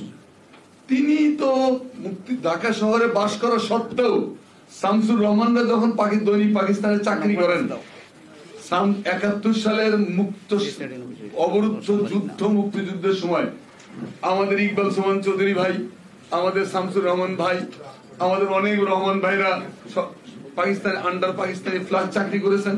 হাসান হাফিজুর রহমান কিন্তু করেন নাই, ঢাকা শহরে থাকা সত্ত্বেও 100টা সুযোগ ছিল তার, কিন্তু করেন নি। সেই লোকটাকে দেওয়া হলো দৈনিক পাকিস্তানের, তখন এটা দৈনিক বাংলা হয়ে গেল, তার সম্পাদক করা হলো। 73 সালে তিনি একটা টেলিগ্রাম বের করেন। কি বের করেছিলেন? ভিয়েতনাম বিরোধী ছাত্র ইউনিয়নের একটা সমাবেশ হয়েছিল ভিয়েতনামে, মার্কিন আগ্রাসন জানুয়ারি। সেই দিন এইখানে 3টে ছেলে মেয়েকে হত্যা করা হয়েছিল পুলিশের গুলিতে। এইটা একটা টেলিগ্রাম করেছিলেন তিনি যে স্বাধীন বাংলাদেশের মাটিতে আবার রক্ত, জাস্ট, আর খারাপ কথা কিছু বলেনি। এইটাই সোজা তার চাকরির থেকে চ্যুত, এবং যেখানে পাওয়া যায় ধরো। তোয়াফ খান যদিও পরবর্তীকালে বঙ্গবন্ধুর মহান সৈনিকে পরিণত হয়েছে, মানে প্রেস সেক্রেটারি বানাইছিল। যাই হোক, এগুলো যাই হোক, আওয়ামী লীগের পছন্দের মাল এগুলো।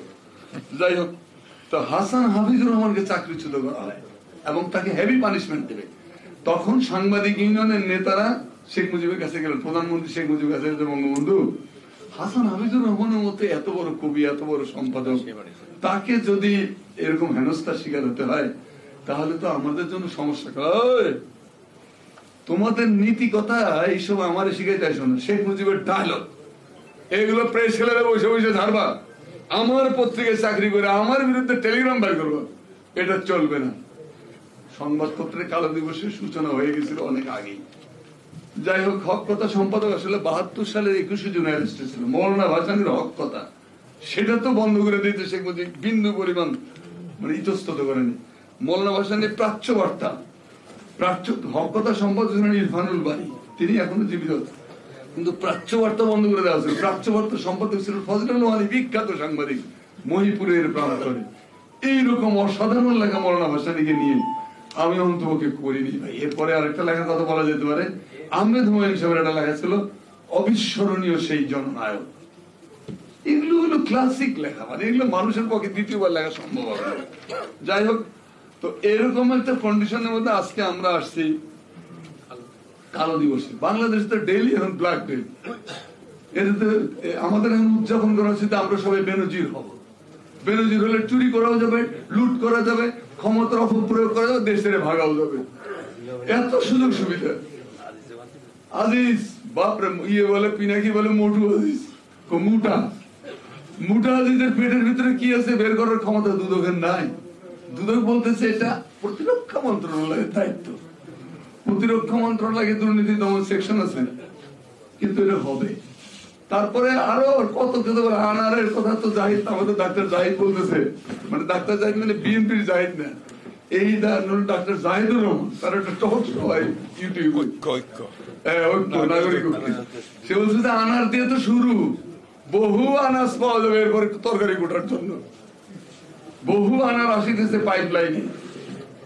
তো যাই হোক, এখন বাংলাদেশের দুর্ভিক্ষ চলতেছে, মিডিয়া পুরোপুরি, মিডিয়ার এই নিরীহ নিরপরাধ সাংবাদিকদের কোনো দোষ নাই। মিডিয়ার মালিকরা, সমস্ত মিডিয়ার মালিকদের বিরাট অংশ 99.99 এরা একেবারে সরকারের পায়ে সেজদায় পড়ে আছে। কোনখানে কোন সংবাদপত্রে কথা বলার কোন অধিকারই নাই। কেন? দালালি, স্থাবরতা, দুর্নীতি।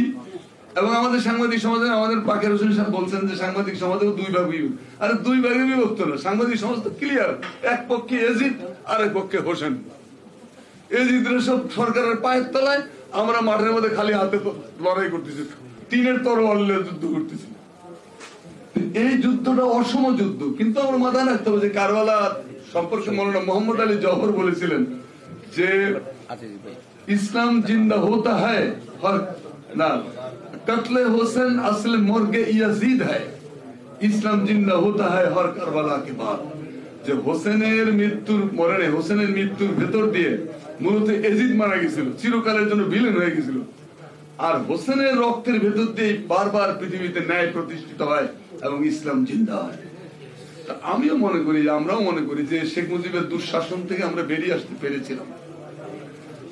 7ই নভেম্বরের রেভুলেশনের জন্য জিয়াউর রহমান যদি না আসতেন, আজকের পত্রিকার বিরাট অংশ দুর্ভাগ্যজনক ভাবে যে মানুষটার হাত থেকে পত্রিকার ডিক্লারেশন করলেন, মিডিয়ার অধিকার পেয়েছে, সেই লোকটার বিরুদ্ধে জিয়াউর রহমান সম্পর্কে যে সমস্ত অশ্রাব্য কথাবার্তা এই সরকারি চামুন্ডারা বলে, সরকারি লোকজন, সেগুলোকে মিডিয়া টলতাই দেয়।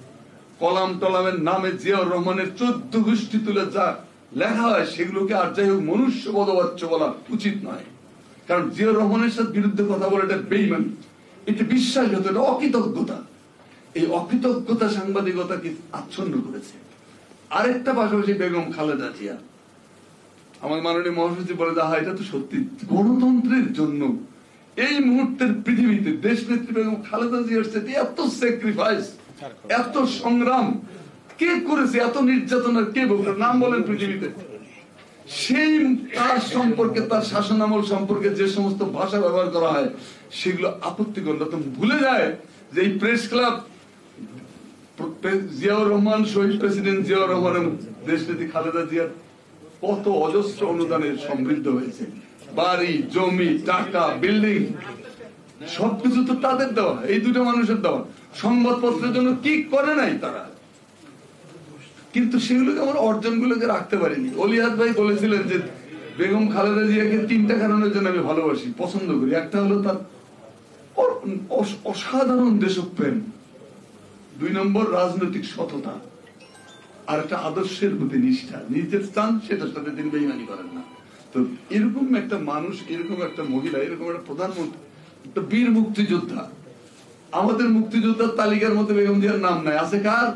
মুক্তিযুদ্ধে যাদের কোন জন্ম, বাপের তখন বিয়ে হয়েছিল, মুক্তিযুদ্ধে যারা ধরেন একটা দিনে বাচ্চা জন্ম দিয়েছে টিচার আর কি, তো এরা মুক্তিযোদ্ধা। দেশ নেত্রী খালেদা জিয়া কিন্তু মুক্তি, আমি যেমন মুক্তিযোদ্ধা না, কারণ আমি তো স্বাধীনতার পরে এসে দেখি যে টেট্রনের কাপড়, তখন টেট্রন নামে একটা কাপড় পাওয়া যেত, টেট্রনের 2.5 টাকা গজ, এই টেট্রনের কাপড়ের জন্য লাইন দিতে হয় এবং সেটা মুক্তিযুদ্ধের ডকুমেন্ট দেখা যায়। আরে কি কোথায় আসলাম রে? যাই হোক, আজকে আমাদের একটা শপথ নিতে হবে যে ফ্যাসিবাদ ঘাড়ের উপরে চেপে পড়ছে। ভারতের সোশ্যাল মিডিয়ার ধ্রুব রাঠি, এক ধ্রুব রাঠি অনিকেত চট্টোপাধ্যায়, দীপক মন্ডল, দীপক ব্যাপারী, তারপরে আপনার সুব্রত বসু, এই কিছু ইউটিউবার মোদীকে মোটামুটি সর্বনাশ করে দিয়েছে। তা আমি মনে করি আজকে আমাদের মোকাবেলা করতে হবে। এই গদি মিডিয়ার মুখের দিকে তাকিয়ে থাকলে চলবে না, আমাদেরকে সার্ভাইভ করতে হলে ইউটিউবারদেরকে হাইলাইট করতে হবে, এদেরকে সামনে নিয়ে আসতে হবে। যারা সত্যিকারের যুক্তিসঙ্গত, গালিগালাজ যারা করে তাদের আমাদের দরকার নেই, গালিগালাজ করার লোক তো রাস্তাঘাটে পাওয়া যায়, কিন্তু যুক্তিসঙ্গত ভাষায় তথ্য উপাত্ত সাধিত যে বক্তব্য, ধারালো বক্তব্য ধ্রুব রাঠি দেন, এই ধ্রুব রাঠি আমি মনে করি যে এই মুহূর্তে এশিয়ার মডেল। তো ভালো থাকবেন সবাই। বারবারে গাজী ভাই আর আমাদের মহামান্য কুতুবে জামানা, তার মাহবুবের রব্বানি, আশিকের রাসূল কাদের গনি চৌধুরী রাদিয়াল্লাহু, তিনি গোজাচ্ছেন। তো ভালো থাকবেন সবাই, আল্লাহ হাফেজ। আপনি অনেকদিন বেঁচে থাকেন ভাই। ধন্যবাদ তথ্যবহুল চমৎকার বক্তব্যের জন্য। সময় দিতে পারলে আরো হয়তো শুনতে পারতাম, তো যেহেতু আমাদের আরো বক্তা রয়েছেন, সময় কম, এই জন্য তাকে ধন্যবাদ জানাচ্ছি তার বক্তব্যের জন্য। তিনি সত্য করেই বলেছেন স্বাধীনতা পরবর্তী গণমাধ্যমের যে অবস্থা ছিল আপনারা জানেন। আজকে আমাদের মঞ্চে তিনি সভাপতিত্ব দায়িত্ব পালন করছেন, বাংলাদেশ ফেডারেল সাংবাদিক ইউনিয়নের সভাপতি। তিনি দীর্ঘ 19 মাস জেল খেটেছেন। কি কারণে জেল খেটেছেন এটা অনেকে জানেন, অনেকে জানেন না। আমাদের সম্পাদক, এদেশের বর্ষিয়ান সাংবাদিক জনাব আবুল আসাদকে জেলে নিয়ে যাওয়া হয়েছিল। দৈনিক সংগ্রামের উপরে হামলা করা হয়েছিল, সংগ্রামকে ভাঙচুর করা হয়েছিল, বার্তা সম্পাদককে ধরে জেলে নিয়ে যাওয়া হয়েছিল। কারণ কি? সরকার বলে যে গণমাধ্যমের স্বাধীনতা আছে, আসলে একটি শব্দের জন্য সংবাদপত্রে সংগ্রামের উপরে হামলা করা হয়েছিল। এই 3 জন সিনিয়র সাংবাদিককে জেল খাটতে হয়েছিল।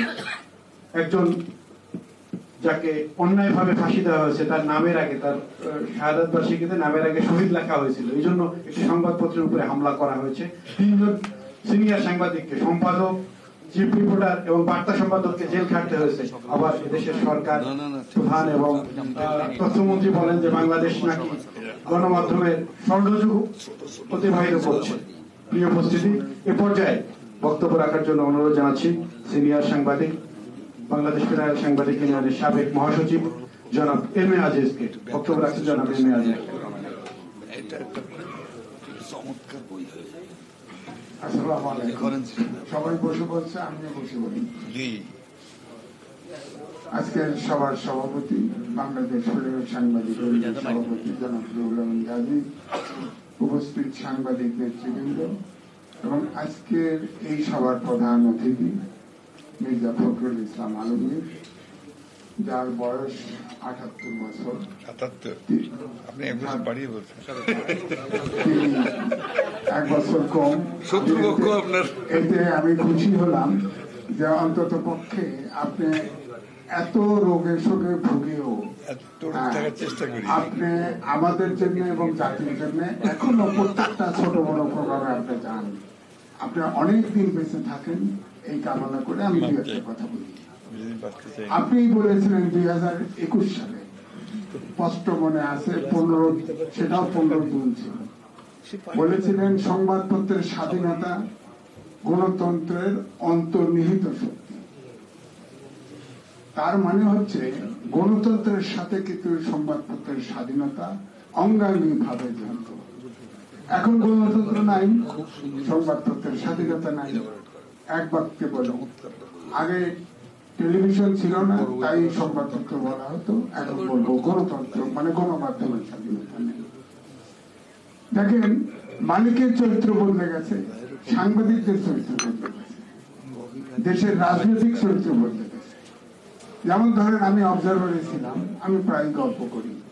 অবজারভারের মালিক হামিদুল হক চৌধুরী ছিল পাকিস্তানের ফরেন মিনিস্টার মুক্তিযুদ্ধের সময়, সারা বিশ্বে ঘুরে বেড়েছে এই দেশের স্বাধীনতার বিপক্ষে।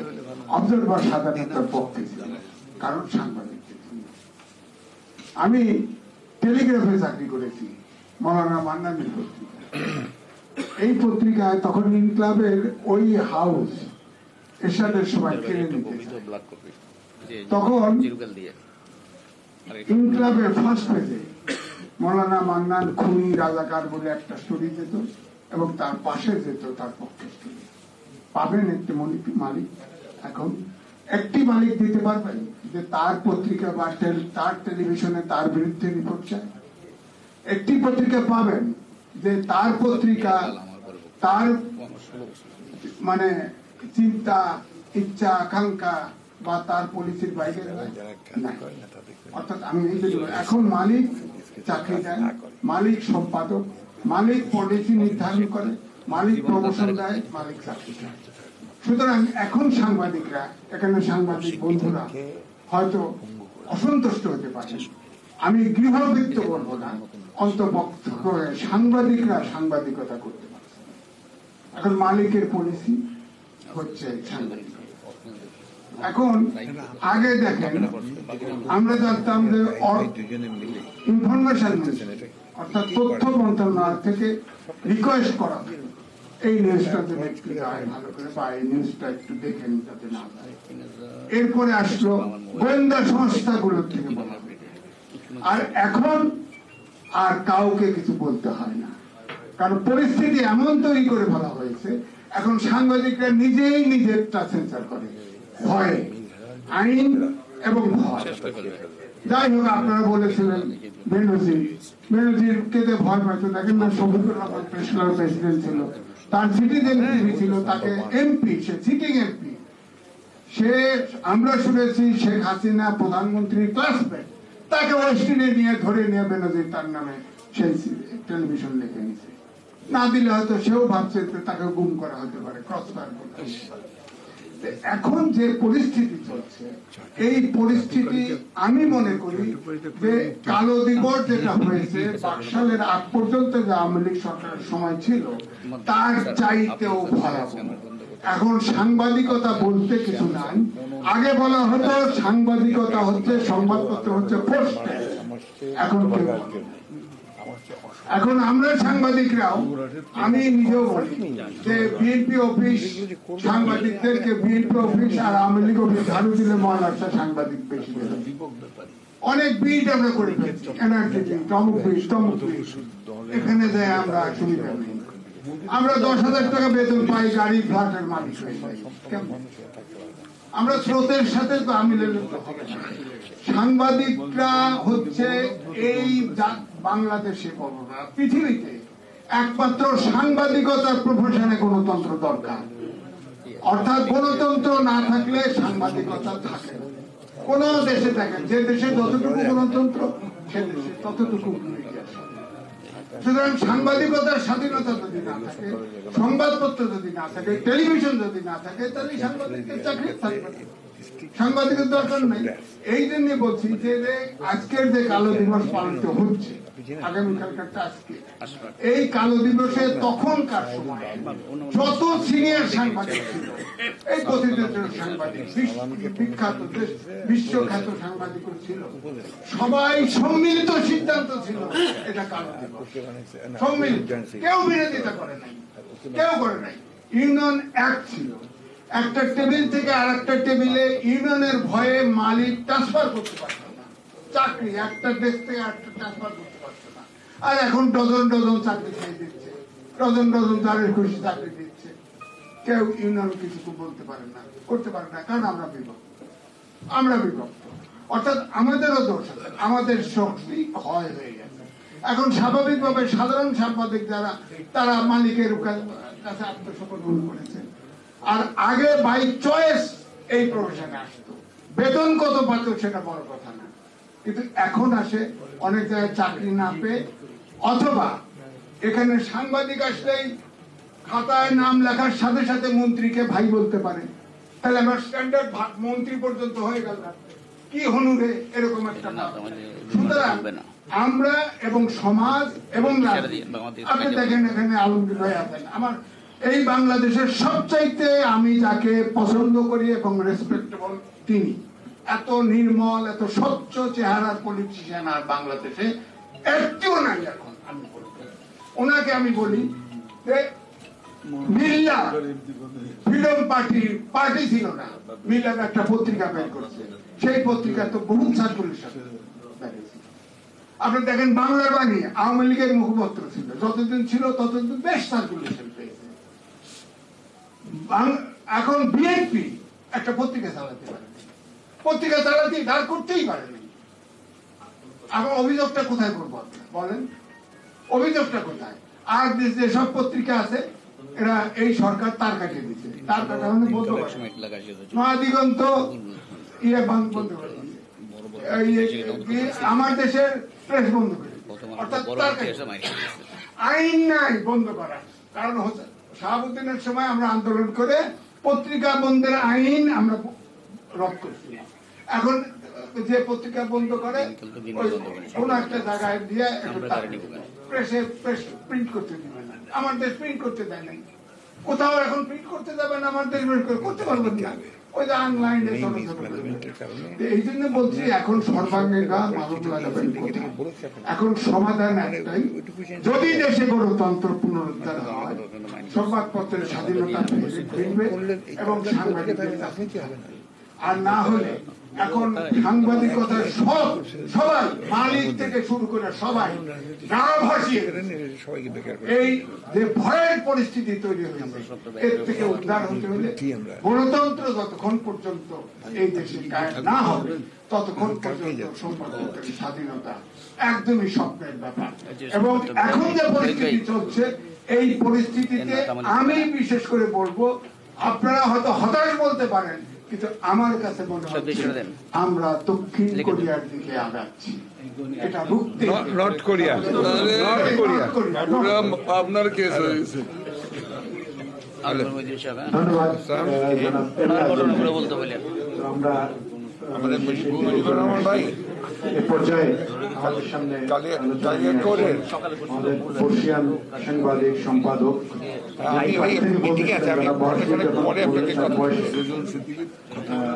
৭৩ বছর, তখন তিনি বলতেছিলেন আমি তার ৭৭ বছর, তখন বলতেছিলেন আমি তার ৬ বছরের বড়। এ পর্যায়ে সেই বর্ষিয়ান সম্পাদক জনাব দৈনিক নয়াদিগন্তের সম্পাদক জনাব আলমগীর মহিউদ্দিনকে বক্তব্য রাখার জন্য অনুরোধ জানাচ্ছি। বসে বলেন।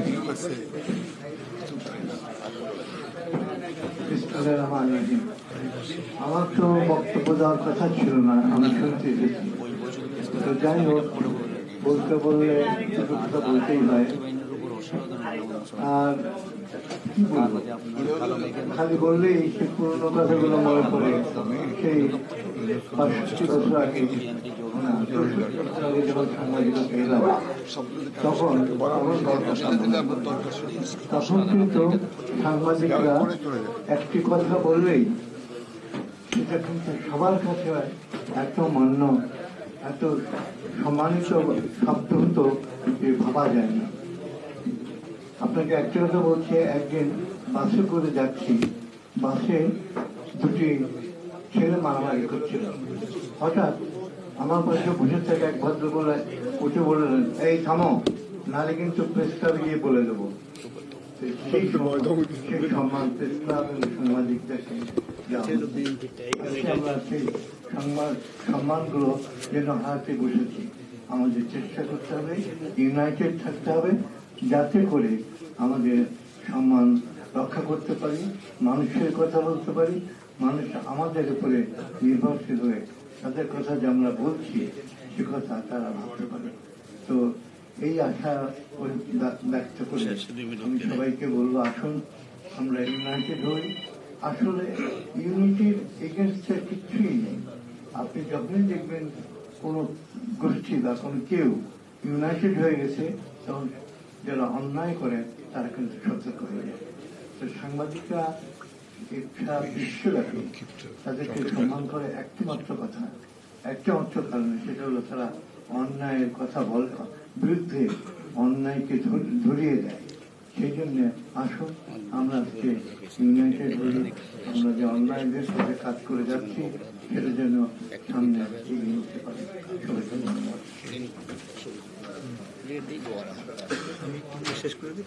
ধন্যবাদ জনাব আলমগীর মহিউদ্দিনকে তার সংক্ষিপ্ত বক্তব্যের জন্য। তো এ পর্যায়ে প্রধান অতিথির বক্তব্যের আগে সভাপতি নির্দেশ করবে বক্তব্য রাখবেন। সভাপতির বক্তব্য নিয়ে আসছেন আজকের সভার সভাপতি, বাংলাদেশ ফেডারেল সাংবাদিক ইউনিয়নের সভাপতি, বীর মুক্তিযোদ্ধা, কারা নির্যাতিত সাংবাদিক নেতা জনাব রুহুল আমিন কাজী। অনুষ্ঠানের প্রধান অতিথি, আমাদের সকলের শ্রদ্ধেয় ব্যক্তিত্ব, বাংলা জাতীয় দলের মহাসচিব, পরিচ্ছন্ন রাজনীতিবিদ, সকলের প্রিয় মানুষ জনাব মির্জা ফখরুল আলমগীর, সম্মানিত আলোচকবৃন্দ এবং সম্মানিত উপস্থিতি। 1975 সালে 16 জুনের পরে ঢাকা সাংবাদিক জন ঐক্যবদ্ধ ছিল, বিভক্ত ছিল। 78 সালে প্রথম যখন সম্মান হয়, প্রথম সম্মান 75 সালের পরে 78 সালে সাংবাদিকরা যখন মুক্ত হলো তখন প্রথম সম্মান হয় জাতীয় প্রেস ক্লাবে। সেই সম্মানে কিন্তু যেটা আদেশে বলেছে এই 16 জুনকে কাল হিসেবে পালন করার জন্য সিদ্ধান্ত গ্রহণ করা, একজনও সেদিন প্রতিবাদ করেন না। আজকে যারা পালন করেন না তারাও কিন্তু সেদিন ছিলেন উপস্থিত, অনেকে ছিল, কেউ কিন্তু এটা প্রতিবাদ করেন নাই যে 16 জুন কালো দিবস পালন করা হবে না, যাবে। এবং এরপরে ঐক্যবদ্ধ ইউনিয়ন 92 সালে আগ পর্যন্ত কিন্তু এটা কিন্তু সবসময় এই দিবস পালিত হতো এবং সকলেই সেখানে পার্টিসিপেট করতেন এবং কেউ কালো দিবসকে সমর্থন করে কোন পক্ষ দিতেন। আজকে যারা কালো দিবসকে সাদা বলতে চান তাদেরকে বলতে চাই যে এই বর্তমান সরকারের আমলে আমি এবং দাবি নির্বাচনের মধ্য দিয়ে যে ক্ষমতাসীন সরকার অধিষ্ঠিত হয়েছে বাংলার মানুষের মধ্যে চেপে বসেছে, মানুষের ভোটাধিকার প্রয়োগে সম্পূর্ণভাবে মানুষ এখন বিলুপ্ত। কোন ভোটাধিকার ব্যবস্থা এখানে বিলুপ্ত করে দেওয়া হয়েছে, কোন ভোট ব্যবস্থা নেই। অথচ আমরা দেখি আমাদের প্রধানমন্ত্রী ভারতের প্রধানমন্ত্রী অনুষ্ঠানে যান, আমার তো লজ্জা হওয়া উচিত, কারণ যে একটি পাশের দেশের গণতান্ত্রিক যে ব্যবস্থা, ভোটের যে ব্যবস্থা এবং নির্বাচনের যে ফলাফল, সেখানে আমরা যাই কি করে? আমাদের তো নির্বাচনই নাই। আমরা তারা একটা জাতীয় সংসদ আছে কি দেখেন, একদলীয় সংসদ, জাতীয় পার্টির কজন ছাড়া সব একমত, ভিন্ন মত নেই। তাহলে 1975 সালে যে অবস্থা ছিল আজকে বর্তমানে কিন্তু একই অবস্থা বিরাজ করছে। আজকে 16 জুন আমরা সেদিন একদিন বন্ধ করে 16 জুন তৈরি করা হয়েছিল, এখন প্রতি মুহূর্তে 16 জুন চলছে, 16 জুন অবস্থা চলছে। আমার দেশ দিনকাল নয়, দিগন্ত টিভি থেকে শুরু করে ইসলামিক টিভি, অনলাইন পোর্টাল, অনেক পত্রিকা বন্ধ করা হয়েছে, শত শত সাংবাদিক বেকার হয়েছে, মামলা নির্যাতনের শিকার সাংবাদিকরা, হত্যাকাণ্ডের শিকার। যে এই বছর আমাদের আব্দুল্লাহ সিকদারকে আক্রান্ত করা হয় জাতীয় সংসদের পাশে, একই বছর কিন্তু আমাকে মগবাজার মোড়ে আক্রমণ করা হয়েছিল। আমার 6 ঘন্টা অপারেশন করার পরে আল্লাহর মেহরবানি আমি ফেরত হচ্ছিলাম। পরের দিন প্রফেসর বললেন এসে যে এবারে নিউ গাজী, কারণ এরকম একটা অ্যাক্সিডেন্টে পরে হার্টে ছুরি ঢুকার পরিমাণ বেঁচে থাকে, আপনি প্রথম নতুন। একই বছর কিন্তু আমরা দুজন আক্রান্ত। আবার দেখেন আমাকে অবশ্য মামলা দেয় না, অন্য মামলা আবার ঢুকিয়ে দিচ্ছে। কাজে এখন সাংবাদিক নির্যাতন, গণতন্ত্র হরণ, মৌলিক অধিকার, ন্যায় বিচার, এগুলি যেন স্বপ্নের মতো মানুষ। এই বাংলাদেশে এখন ন্যায় বিচার বলতে পারবে না। সেদিন তো ওনার মামলায় বলছিল কোর্টে যে ওনাকে অনুসরণ করা যাবে না। আজকে কি সে আদালত আছে এরকম বলতে পারে? মনে হয় না। কারণ যে আদালত বলে যে অমুকের তদন্ত করা যাবে না, কোন একটি গোষ্ঠী, ব্যবসায়ী গোষ্ঠী, আমি নাম বলতে চাই না, আপনারা জানেন, যে তদন্ত নাকি করা যাবে না। কি অদ্ভুত কাণ্ড! তদন্ত করা যাবে না, ইনকোয়ারি করা যাবে না। সেদিন দুদক চেয়ারম্যান বললেন আজ ইসলামের বিরুদ্ধে তেমন কোনো অভিযোগ নাই। এগুলো আমরা কি দেখছি, কি শুনছি? কাজে ওই যে একদলীয় শাসন ব্যবস্থা, ভিন্ন আবরণে এখন বাংলাদেশে একদলীয় শাসন ব্যবস্থা চলছে। সেদিন একদিন বন্ধ করা হয়েছে, এখন প্রতিদিন তিলে তিলে আমাদেরকে বন্ধ করতে হচ্ছে সংবাদপত্র এবং গণতন্ত্র, মৌলিক অধিকার, ন্যায় বিচার, প্রত্যেকটি জায়গায় আপনি দেখেন যত প্রতিষ্ঠান আছে, যতগুলি গণতান্ত্রিক প্রতিষ্ঠান আছে, যতগুলি প্রতিষ্ঠান সবগুলিকে ধ্বংস করে দেওয়া হয়েছে। কোথাও কোনো প্রতিষ্ঠা ছিল না। আজকে শিক্ষা ব্যবস্থা দেখেন কি করে, শিক্ষা ব্যবস্থা এমন পরিবর্তন আনা হয়েছে, এদেশের ছেলেমেয়েরা যা শিখছে অদ্ভুত চিন্তা, এরা কি সামনে ভবিষ্যৎ। কাজী আজকে আমি কথা ছোট করতে চাই আমাদের প্রধানমন্ত্রীর জন্য, আমরা সকলে ঐক্যবদ্ধ ভাবে আমরা গণতন্ত্রের আন্দোলনে শরীক থাকবো। ইনশাল্লাহ গণতন্ত্র প্রতিষ্ঠিত হলে বাংলাদেশের মানুষ গণতান্ত্রিক অধিকার যদি ফিরে পায় তাহলে মিডিয়ার স্বাধীনতা নিশ্চিত হবে। গণতন্ত্র ছাড়া মিডিয়ার স্বাধীনতা কখনো নিশ্চিত হবে না, এবং আমরা কেউই নিরাপদ নই যতক্ষণ পর্যন্ত না বাংলাদেশে গণতন্ত্র নিরাপদ না হবে। আপনাদের সকলকে ধন্যবাদ। ধন্যবাদ জনাব সভাপতিকে রাখার জন্য। এ পর্যায়ে আপনারা যার বক্তব্য শুনবার জন্য অধীর আগ্রহ নিয়ে বসে আছেন, আজকের আলোচনা সভার প্রধান অতিথি দেশের বরেণ্য রাজনীতিবিদ, বাংলাদেশ জাতীয়তাবাদী দলের সম্মানিত মহাসচিব জনাব মির্জা ফখরুল ইসলাম আলমগীর। বক্তব্য রাখছেন জনাব মির্জা ফখরুল ইসলাম আলমগীর। বিসমিল্লাহির রহমানির রহিম। বাংলাদেশ ফেডারেল জার্নালিস্ট অ্যাসোসিয়েশন আয়োজিত আজকের এই ঐতিহাসিক একটি কলঙ্কময় দিনের 16 জুন করে যে আলোচনা, সেই আলোচনার সম্মানিত সভাপতি, আমাদের সকলের অত্যন্ত প্রিয় এবং সংগ্রামী সাংবাদিক নেতা জনাব রুহুল আমিন গাজী। আজকে এই আলোচনার সভায় উপস্থিত আছেন আমাদের দেশের বরেণ্য সংবাদ মাধ্যমের বরেণ্য ব্যক্তিবর্গ, বিশিষ্ট ব্যক্তিবর্গ এবং প্রিয় সাংবাদিক ভাইয়েরা, বোনেরা, আসসালামু আলাইকুম। আজকের এই আলোচনার সভায় আমি বক্তব্য রাখতে বেশ কুণ্ঠিত বোধ করছি, এই জন্যে যেখানে যারা আছেন, যারা বক্তব্য রেখেছেন, এরা সবাই দেশের অত্যন্ত আপনার একজন দিকপাল, সাংবাদিক নেতা, এবং তাদের অনেকের আমি ভক্ত খুব বেশি এরকম। তাদের মাঝে আমার মতো একজন রাজনীতির মাঠ কর্মী, একদম একেবারে সরাসরি মাঠের লোক। আমি তৃণমূল থেকে উঠে আসার লোক, আমি চেয়ারম্যানই করার লোক আর কি।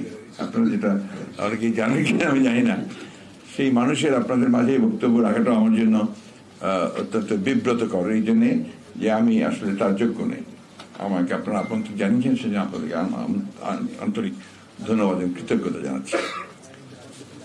এখানে যে কথাটা উঠে এসছে এর মধ্যে মোদ্দা কথা যেটা, যে 16 জুন সংবাদপত্রের কালো দিবস, কিন্তু আসল কথাটা যেটা সবাই অনেকেই বলেছেন আপনারা, এটা তো প্রতিদিনই কালো দিবস, শুধু সংবাদপত্রের নয়, সমস্ত জাতির জন্য কালো দিবস। বন্ধুরা, আমরা যারা 1971 সালে একটা যুদ্ধ করেছিলাম, সেটা একদিনের যুদ্ধ না, সেটা আমরা দীর্ঘকাল থেকে আমরা এই বাংলাদেশের একটা স্বাধীনতা চেয়ে এসেছিলাম, একটা মুক্ত দেশ, মুক্ত রাজনীতি, মুক্ত সমাজ, এটার জন্য আমরা কাজ করেছিলাম। এবং সেটা দীর্ঘদিন আমরা সেই ছাত্র অবস্থা থেকে আমরা কিন্তু এটা নিয়ে লড়াই করেছি, কাজ করেছি। আপনারা যারা সংবাদপত্রে কাজ করেছেন তারা সেখানে আরো গভীরভাবে কাজ করেছেন।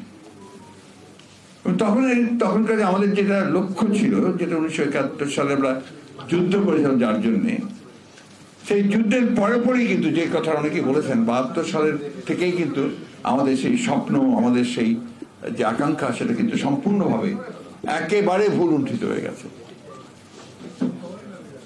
যে আশাভঙ্গের কথা যেটা, অর্থাৎ আমরা যাকে কেন্দ্র করে আমরা ভেবেছিলাম যে আমার পরিবর্তনটা পুরোপুরি হয়ে যাবে সমাজের, সেই পরিবর্তনটা কিন্তু একেবারে তো হয়নি, এবং উল্টো দিকে চলে গেছে। যেটাকে আপনার কাউন্টার রেভলিউশন বলে, সে কাউন্টার রেভলিউশন হয়ে গেছে। যার ফলে সেই সময় আমরা দেখেছি যে আপনাদের এই 16 জুন, এটা তো হয়েছে আপনার পরে, তার আগে তো আরো বড় জাতির জন্য চরম দুর্ঘটনা ঘটে গেছে। 25 জানুয়ারি 1-2 শাসনকর্তা বাকশাল, এটা আপনার ঘটে গেছে। তো বাকশাল হয়ে গেছে, অর্থাৎ হচ্ছে যে আপনার গণতন্ত্র পুরোদমে একেবারে কবরস্থ হয়ে গেছে। সেটা করলেন কে? যাকে কেন্দ্র করে আমরা এর যুদ্ধ করলাম, যাকে সামনে রেখে আমরা যুদ্ধ করলাম, তিনি এটাকে একদম কবরস্থ করলেন।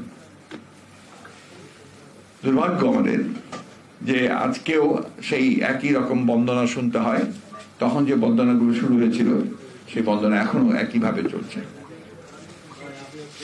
প্রশ্নটা হচ্ছে যে আমরা কেন সেই সময় আপনার 72 থেকে 75 সালের মধ্যে এই যে আপনার আব্দুল্লাহ শিকদাররা যারা আপনার সর্বহারা দলে সেই সময় সিরাজ শিকদারদের সঙ্গে কাজ করেছেন, অথবা হক সাহেব, দোয়া সাহেবরা যারা কাজ করেছেন, হাসবেন না, এটা হাসির কথা নয়। এটা তাদের যে কত বড় দেশপ্রেম ছিল সেই সময় সমাজকে বদলে দেওয়ার জন্য তারা যে আত্মত্যাগ করেছিল, এটা তো আমরা একবারের জন্য বলি না কোথাও। সিরাজ শিকদারের মতো দেশপ্রেমিক বিপ্লবী এই দেশে খুব কম জন্মগ্রহণ করেছে। দুর্ভাগ্য আমাদের যে আমরা তাকে মূল্যায়ন করতে পারি না। আমরা হক সাহেব, দোয়া সাহেবদেরকে মূল্যায়ন করতে পারি না। আমরা দেবেন শিকদার অথবা আলাউদ্দিন মতিন সাহেবদেরকে আপনার কখনো মূল্যায়ন করতে পারি না। তারা তো একসময় বাম ছিলেন, শুধু তারা আপনার ভালো মানুষ ছিলেন না বা এই ধরনের কিছু বলা হয়। তারাই কিন্তু এই দেশের ভিত্তিটা তৈরি করেছিলেন আপনার পরিবর্তনের, রাজনীতির ভিত্তি পরিবর্তন করেছিলেন, দিয়েছেন তারাই। এই কথাটা অস্বীকার করার কোনো উপায় নেই। সমাজকে বদলে দেওয়ার কথাটা তারাই নিয়ে এসেছিলেন সামনে। হাজী মোহাম্মদ দানেশ, অনেকে আরো হবে যে কি ব্যাপার, লোকটা কে? এই লোকটা যে কত বড় তখনকার দিন আলিগড় ইউনিভার্সিটি থেকে MA LLB, সেই সব কিছু ছেড়ে দিয়ে তিনি সমাজ পরিবর্তনের জন্য আপনার কাজ শুরু করলেন। এরকম অনেক, একজন না দুইজন, অসংখ্য মানুষ আপনি পাবেন ওই সময় যারা ওই কাজগুলো করেছেন। সেই চিন্তা, সেই দেশ, সেই জাতি আজকে কোন জায়গায় এসে পড়েছে। আমি আলোচনা দীর্ঘ করব না। আপনার এখানে অনেক লম্বা ফিরিস্তি দিয়েছেন আমাদের গণি চৌধুরী সাহেব, অত্যন্ত ভালোভাবে তিনি আজকে পেপারটা প্রেজেন্ট করেছেন যে কি হয়েছিল, কারা অ্যাফেক্টেড হয়েছিলেন, কোন কোন পত্রিকা বন্ধ হয়ে গিয়েছিল।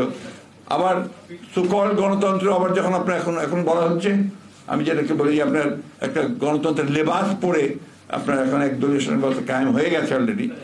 তারা কিন্তু আপনার ওই 96 সালে আসার পর থেকেই শুরু করেছেন এই আপনার সংবাদ মাধ্যমকে দমন করা। তখন আপনার ইসলামী টিভি, চ্যানেল 1, দিনকাল, দিগন্ত টিভি, আমার দেশ, এই পত্রিকাগুলো বন্ধ হয়ে গেছে। এমনকি বিচিত্রা বিক্রি হয়ে গেছে। বিচিত্রা একটা অত্যন্ত জনপ্রিয় একটা আপনার ম্যাগাজিন ছিল, সেটা কিন্তু এখন বিক্রি হয়ে গেছে। আপনার দৈনিক বাংলা আপনার সাথে বিক্রি হয়ে গেছে, টাইমস বিক্রি হয়ে গেছে। তো এগুলো হচ্ছে আপনার যারা ক্ষমতায় আছেন এখন, তাদের যে সর্বগ্রাসী যে আপনার একটা রাজনৈতিক চিন্তা, সেই রাজনৈতিক চিন্তাকে বাস্তবায়িত করার এটা কিন্তু তাদেরকে এক একটা পথ, এক একটা কৌশল। এটাকে হালকা করে দেখার কোনো কারণ নেই। তারা অত্যন্ত সচেতন ভাবে বাংলাদেশকে একটা পরনির্ভরশীল একটা রাষ্ট্রে পরিণত করা, ব্যর্থ রাষ্ট্রে পরিণত করার জন্য তারা কিন্তু এই কাজগুলো করে চলেছে। সংবাদ মাধ্যম, আমরা বিশ্বাস করি যে গণতন্ত্রের প্রধান স্তম্ভ আমি মনে করি যে আপনার স্বাধীন সংবাদ মাধ্যম। এটা না থাকলে গণতন্ত্র কখনো ফাংশন করবে না, আর গণতন্ত্র না থাকলে আবার সংবাদ মাধ্যম স্বাধীন হতে পারবে না। দ্যাট ইজ দ্য রিয়ালিটি, কথা বলেছেন অনেকে আপনারা। তা আমাদের আজকে চরম দুর্ভাগ্য জাতির, শুধু কলঙ্ক নয় আপনার, এটা কি বলে আমি ভাষা দেব আমি জানি না, শিকদার বলতে পারে যে এই জাতির জন্য এর চেয়ে ঘনঘোর অমানিসার কখনো আসে বলে আশ্বাস এসছে বলে আমার কাছে মনে হয় না। আমরা সব দিক দিয়ে আপনার এই জাতির সমস্ত আশা আকাঙ্ক্ষা, তার অস্তিত্ব আজকে বিপন্ন করে ফেলা হয়েছে।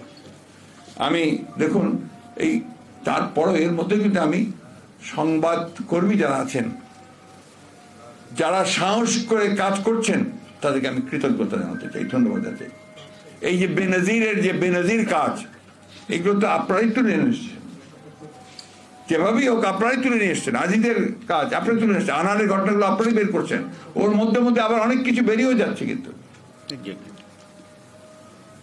আপনার আজকেই দেখলাম যে আপনার ওই কোন একটা পত্রিকায় যে আপনার বলে গেলাম যে আপনার ওই আজিদের ঘটনাগুলো কিছু কিছু উঠে আসছে, সেগুলোর জন্য আপনার বলা হচ্ছে, যেটা আপনারাই বললেন যে সে সেনাবাহিনীর প্রধান ছিল, সেটা তার সম্পর্কে একমাত্র এটা একটা আইন আছে অবশ্য, যে এদের কোর্ট মার্শাল হওয়ার কথা আর কি, ডিউরিং হিজ টেনিয়ার সে যদি কোনো অপরাধ করে থাকে সেগুলো কোর্ট মার্শাল হওয়ার কথা। এটা বাইরে সাধারণত এগুলোর বিচার হয় না, এটা অবশ্য আপনার একটা আইন আছে। কিন্তু আজকে তো সে তো বাইরে এসছে, এবং সে যে ঘটনাগুলো ঘটিয়েছে সে কিন্তু বাইরের। তার ভাইদেরকে পাসপোর্ট পাইয়ে দেওয়ার জন্য সে আপনার পুরোপুরি জালিয়াতির আশ্রয় নিয়েছে। কল্পনা করতে পারি যে সেনাবাহিনীর একজন সাবেক প্রধান সে এই জালিয়াতি করবে, তা আমাদের কখনো আমরা চিন্তা করতে পারি না। আমরা পুলিশ প্রধান সেই রকম ভয়াবহভাবে ডাকাতি করে আপনার গোটা দেশে একটা সাম্রাজ্য গড়ে তুলবে, আপনার তার দুর্নীতি, এগুলো চিন্তা করা যায় না। কিন্তু এরা সেটা কি সম্ভব করেছে। দুর্ভাগ্য যে আমরা আসল জায়গায় যেতে পারছি না। আমি কালকেই আপনার টেলিভিশনে কোন একটা দেশ, বোধহয় সম্ভবত দেশ টেলিভিশনে, আমি আপনার সংবাদের আগে শেখ মুজিবুর রহমানের কিছু বাণী প্রচার করা হয়, লাইভ বাণী, মানে উনি ওনার সেই বক্তৃতার গুলো। তাহলে দেখলাম উনি বলছেন এই যারা আজকে সম্পদ লুণ্ঠন করে সম্পদ পাচার করে দিয়ে যায় তাদের এই দেশের মাটিতে কোনো জায়গা নেই। আমি আজকাল যারা ক্ষমতায় আছে তারা কি এটা একবারও শুনছে, দেখছে? এখন কারা সম্পদ লুণ্ঠন করছে, কারা পাচার করছে, এটা প্রত্যেকটা মানুষ জানে। আপনারা হয়তো সবটা পরিষ্কার করে লিখতে পারেন না, আমরা কিছু কথা বলার চেষ্টা করি, তাও একটা আপনার ওই অ্যাবস্ট্রাক্ট আর্টের মতো বলি আর কি। যেমন আপনার আমি কয়েকদিন আগে আমি বলেছি যে আপনার নগদ, যে আপনার যেটা নগদ একটা আছে না, আপনার টাকা টাকা ফাইন্যান্স, আপনার টাকা দিয়ে টাকা পাঠানো যায়, এই ব্যাংকিং টাইপের আর কি, স্মল স্কেল, তাই না? এই প্রতিটি টাকায় 5 পয়সা করে কিন্তু একটা কমিশন আছে, প্রতি টাকায় 5 পয়সা করে কমিশন আছে। এই কমিশনটা বাইরে চলে যায়, কোথায় যায়? আমি কি জানতে চাইছি টাকাটা কোথায় যায়? আমি এখনো এই সম্পর্কে কোনো উত্তর পাইনি। এর উত্তর একটাই, উনি কালকে ধারাভাবে বলছেন সেক্রেটারি সাহেব, যে বিএনপি আপাত মস্তক সবটা কি দুর্নীতিবাজ। মানে কি বলবো, এটা ব্যাপার হচ্ছে যে আজকে জাতির সামনে মিথ্যা কথা বলে, প্রতারণা করে গোটা জাতিকে তারা ভেবেছে যে বোকা, সব বোকা। এটা একটা বিখ্যাত কথা আছে যে মিথ্যা কথা বলে কিছুদিন আপনি একটা জাতিকে বোকা বানিয়ে রাখতে পারেন, কিন্তু সারা জীবনের জন্য স্থায়ীভাবে আপনি কখনোই সেটা পারবেন না। আজকে সেগুলো বেরিয়ে আসতে শুরু করেছে, থোড়ের বেরিয়ার এখন বেরিয়ে আসছে। আজকে সাংবাদিক বন্ধুরা, সহকর্মীরা, আপনারা খুব কঠিন জীবনযাপন করছেন আমরা জানি, বিশেষ করে যারা বেকারত্বের যে যন্ত্রণা, যে কষ্ট, এটা আপনারা এখন ভোগ করছেন সবচেয়ে বেশি। এটা তো সমস্ত জাতি ভোগ করছে আর কিছু। আজকে ওই জন্যই যে কথাটা উঠে এসছে, আমি বক্তব্য দীর্ঘ করবো না। আমাদের এই ভয়াবহ যে একটা জগদ্দল পাথর, সম্পূর্ণ বেআইনি অবৈধ একটা সরকার আমাদের উপরে চেপে বসে আছে, এইটাকে সরাতে না পারলে কোনোটাই ঠিক হবে না। গণতন্ত্র আনতে হবে, গণতন্ত্র হচ্ছে একমাত্র বিকল্প যেখানে জবাবদিহিতা আছে, নিয়মানুবর্তিতা আছে, জনগণের কাছে তাকে প্রতি মুহূর্তে জবাব দিতে হয়। এইরকম একটা সিস্টেম অবশ্যই আমাদেরকে এখানে আনতে হবে, জনগণ গণতন্ত্র নিয়ে আসতে হবে। অনেকে বলে যে এটা খুব খারাপ একটা ব্যবস্থা, কারণ এখানে আপনার খুব দেরি হয় সব সিদ্ধান্ত নিতে, আপনার সাধারণ মানুষ তারা হয় জেগে উঠে সমস্যা থাকে। তো তারপরে এটাকে বলা যায় এটা হচ্ছে সবচেয়ে ওয়ার্স্ট গুলোর মধ্যেই সবচেয়ে ভালো ব্যবস্থা, কারণ এর চেয়ে আর ভালো ব্যবস্থা কিছু হতে পারে না। আজকে আরেকটা খবর দেখেছি আপনার, যে চীন এখন সারা পৃথিবীতে এক নায়কত্ব যে রাষ্ট্রগুলো বা কর্তৃত্ববাদী রাষ্ট্রগুলো, তার দিকে চীন অনেক বেশি ঝুঁকে পড়েছে, পৃথিবী সেই দিকে ঝুঁকে পড়ছে। তো সময়টা কিন্তু এটা, সময়টা হচ্ছে গণতন্ত্র ডিকেইং, আপনার এই কর্তৃত্ববাদিতা থেকে আমরা বলছি যে আপনার অথরিটারিজম, এটা কিন্তু এখন ওপরের দিকে উঠে আসছে। এর বিরুদ্ধে দাঁড়ানো এটা কিন্তু কম সাহসের দরকার হয় না, কম ত্যাগের দরকার হয় না। আমরা কিন্তু সেই ত্যাগ করছি দীর্ঘকাল ধরে, আপনারা সাংবাদিকরা করছেন, আমরা করছি। এখানে একটা জায়গায় কিন্তু আমাদেরকে আসতে হবে, সেটা হচ্ছে যে আমরা কিন্তু রাজনৈতিক মহলে কিন্তু একটা ঐক্য তৈরি করেছি। এটা অস্বীকার করার কোনো উপায় নেই। আমরা বাম ডান সবাইকে কিন্তু একটা জায়গায় নিয়ে এসেছি যে এই সরকারকে যেতে হবে, একটা নির্বাচন দিতে হবে যেটা নিরপেক্ষ নির্বাচন হবে। তো আপনারা আজকে সমস্ত সাংবাদিকরা যদি এক প্ল্যাটফর্মে আসেন, আমি শুধু আমি বন্ধুদের কথা বলছি না, আমি আমাদের এই গণতন্ত্রের দ্বারা বিশ্বাস করে তারা যে একটা প্ল্যাটফর্মে একই জায়গায় আসেন, তাহলে কিন্তু আমার মনে হয় আপনারা অনেক বেশি শক্তিশালী হবেন। তো এখানেও আমরা বিভক্তি দেখতে পাই, এই বিভক্তিটাকে এড়িয়ে আপনারা দেখেন, আপনারা যারা সিনিয়র আছেন তারা চেষ্টা করেন, তরুণরা যারা আছেন তারাও চেষ্টা করেন যে আমরা এইবার অন্তত আরেকবার চেষ্টা করি যে এক হয়ে। এই লড়াই ভাই সহজ লড়াই নয়, ফ্যাসিবাদের বিরুদ্ধে গণতান্ত্রিক সংগ্রাম খুবই কষ্টকর লড়াই। এই লড়াইটাকে আপনার একদিনে কেউ উল্টে যাবে, একদিনে পাল্টে ধরতে হবে না, এর মধ্যে অনেক আপনার মাঝে মাঝে নেমে যাবে, আবার উঠতে হবে, সে ওঠার কাজটা করতে হবে, সেটা মানুষকে জাগিয়ে তুলতে হবে। আর মানুষ ছাড়া তো গণতন্ত্রের লড়াই হবে না। আমি রাতারাতি 2-4টা আপনার বোম টোম ফুটিয়ে কিন্তু সেই গণতন্ত্র প্রতিষ্ঠা করতে পারবো না। গণতন্ত্র প্রতিষ্ঠা করবে সমস্ত মানুষ যেদিন নেমে আসবে, যেটা অতীতে আমাদের এই দেশে সেগুলো হয়েছে, সেই কাজগুলো আমাদেরকে করতে, এই কাজটা করতে হবে, মানুষকে নামিয়ে আনতে হবে, তাকে জাগিয়ে তুলতে হবে। এই কাজটা আমাদেরকে একেবারে তৃণমূল পর্যায়ে চলে যেতে হবে, সব জায়গায় গিয়ে কাজটা করতে হবে। খুব কঠিন, আমি আগেই বলেছি। যেমন আপনার মধ্যবিত্তরা, এরা সহজে কিন্তু আপনার কোনো আন্দোলন বিপ্লবে অংশ নিতে চায় না, কারণ স্বাভাবিকভাবেই তাদের পিছিয়ে টান আছে, তাদের কষ্ট আছে। কিন্তু তরুণ যুবক যারা, এদেরকে কিন্তু নামিয়ে আনতে হবে। এরা একটু পলিটিক্স রাজনীতি থেকে দূরে থাকতে চায়, এটাকে আনতে হবে। আপনার অনেকগুলো কথা বলেছেন, এগুলো এসছে, যেমন আপনার শিক্ষা ব্যবস্থার কথা বলেছেন। শিক্ষা ব্যবস্থা ধ্বংস করবেই না, ওটা ওদের রাজনৈতিক লক্ষ্য, ওরা তো আপনাকে অন্য জায়গায় নির্ভরশীল করে দিয়েই যায়। আপনার কৃষ্টি, আপনার যে ধর্মবোধ, আপনার যে রাষ্ট্র চেতনা, সবকিছুকে পরিবর্তন করতে চায় তারা। তো সেই জায়গাটা আমাদেরকে প্রতিরোধ করতে হবে, আমাদেরকে দাঁড়াতে হবে, ছাত্রদেরকে অনুপ্রাণিত করতে হবে যে তারা অন্যায়ের বিরুদ্ধে দাঁড়াক, তরুণদেরকে বলতে হবে তারা প্রতিরোধ করুক। এই বিশেষগুলো কিন্তু আমাদেরকেই করতে হবে, এবং আপনাদের সাংবাদিকদের এই দায়িত্বটা অনেক বেশি। আমি জানি অনেকেরই আপনার এটা করার সুযোগ নেই, কাজ করছে না, বেকার হয়ে গেছেন, কিন্তু আমাদের যতটুকু আমরা পারি, জয়ে পারি, অনেকে সোশ্যাল মিডিয়াতে লেখেন, সেগুলো যদি আপনারা আরো বাড়ান, তীব্র করেন। যেমন আপনি এখানে কিছুক্ষণ আগে বলেছেন যে ওই কয়েকজন ভারতে কয়েকজন আপনার সোশ্যাল মিডিয়া যারা চালাচ্ছেন তারা বিপ্লব করেছেন। আমাদের তো এটা সম্ভব, আমাদের মধ্যে থেকে আমি বলি না যে এখান থেকে করবে, যারা বাইরে আছে তারা করুক। এখান থেকে করলে তো খুব মহা বিপদ, ডিজিটাল সিকিউরিটি অ্যাক্ট, অমুক অ্যাক্ট, এই সব কিছু রাত্রিবেলা তুলে নিয়ে গুম করে দেওয়া, এই বিষয়গুলো আপনার আছে, এগুলো এর মধ্যেই কিন্তু আমাকে বেরোতে হবে, এর মধ্যেই চেষ্টা করতে হবে।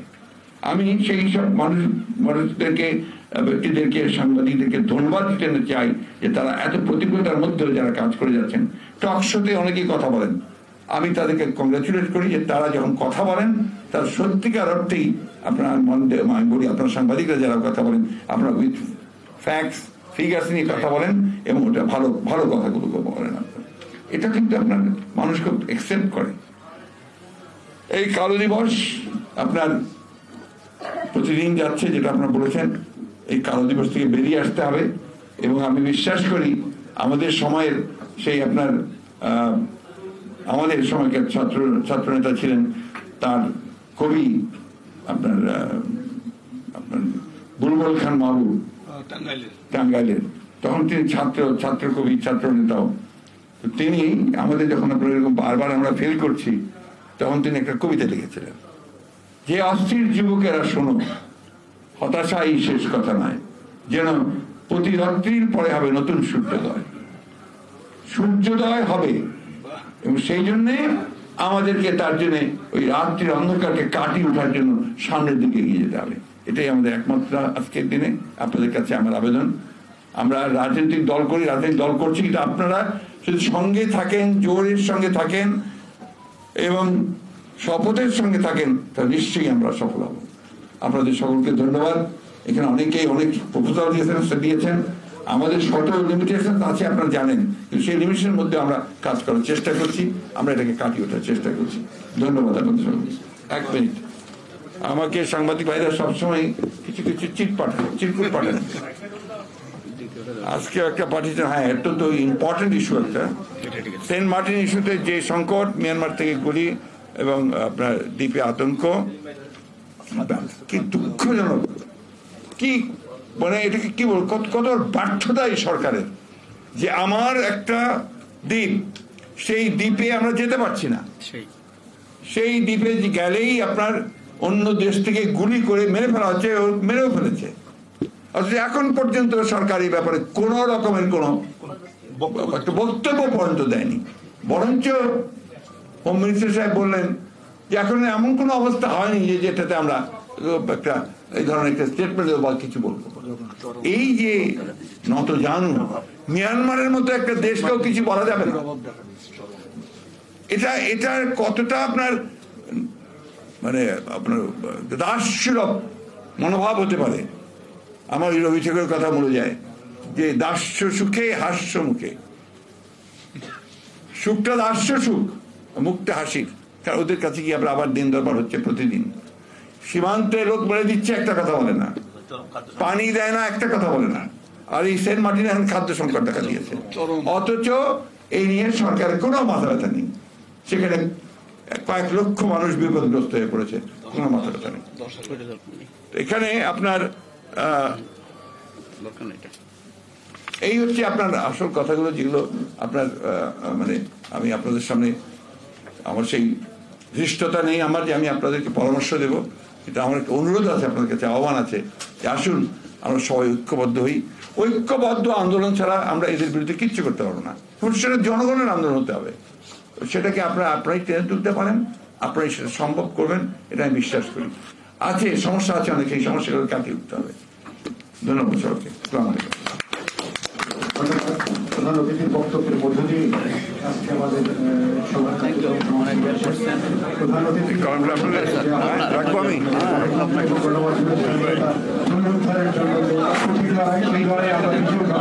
ঐক্যবদ্ধভাবে যদি আমরা সেই লড়াই অবতীর্ণ, সবাই ধন্যবাদ জানিয়ে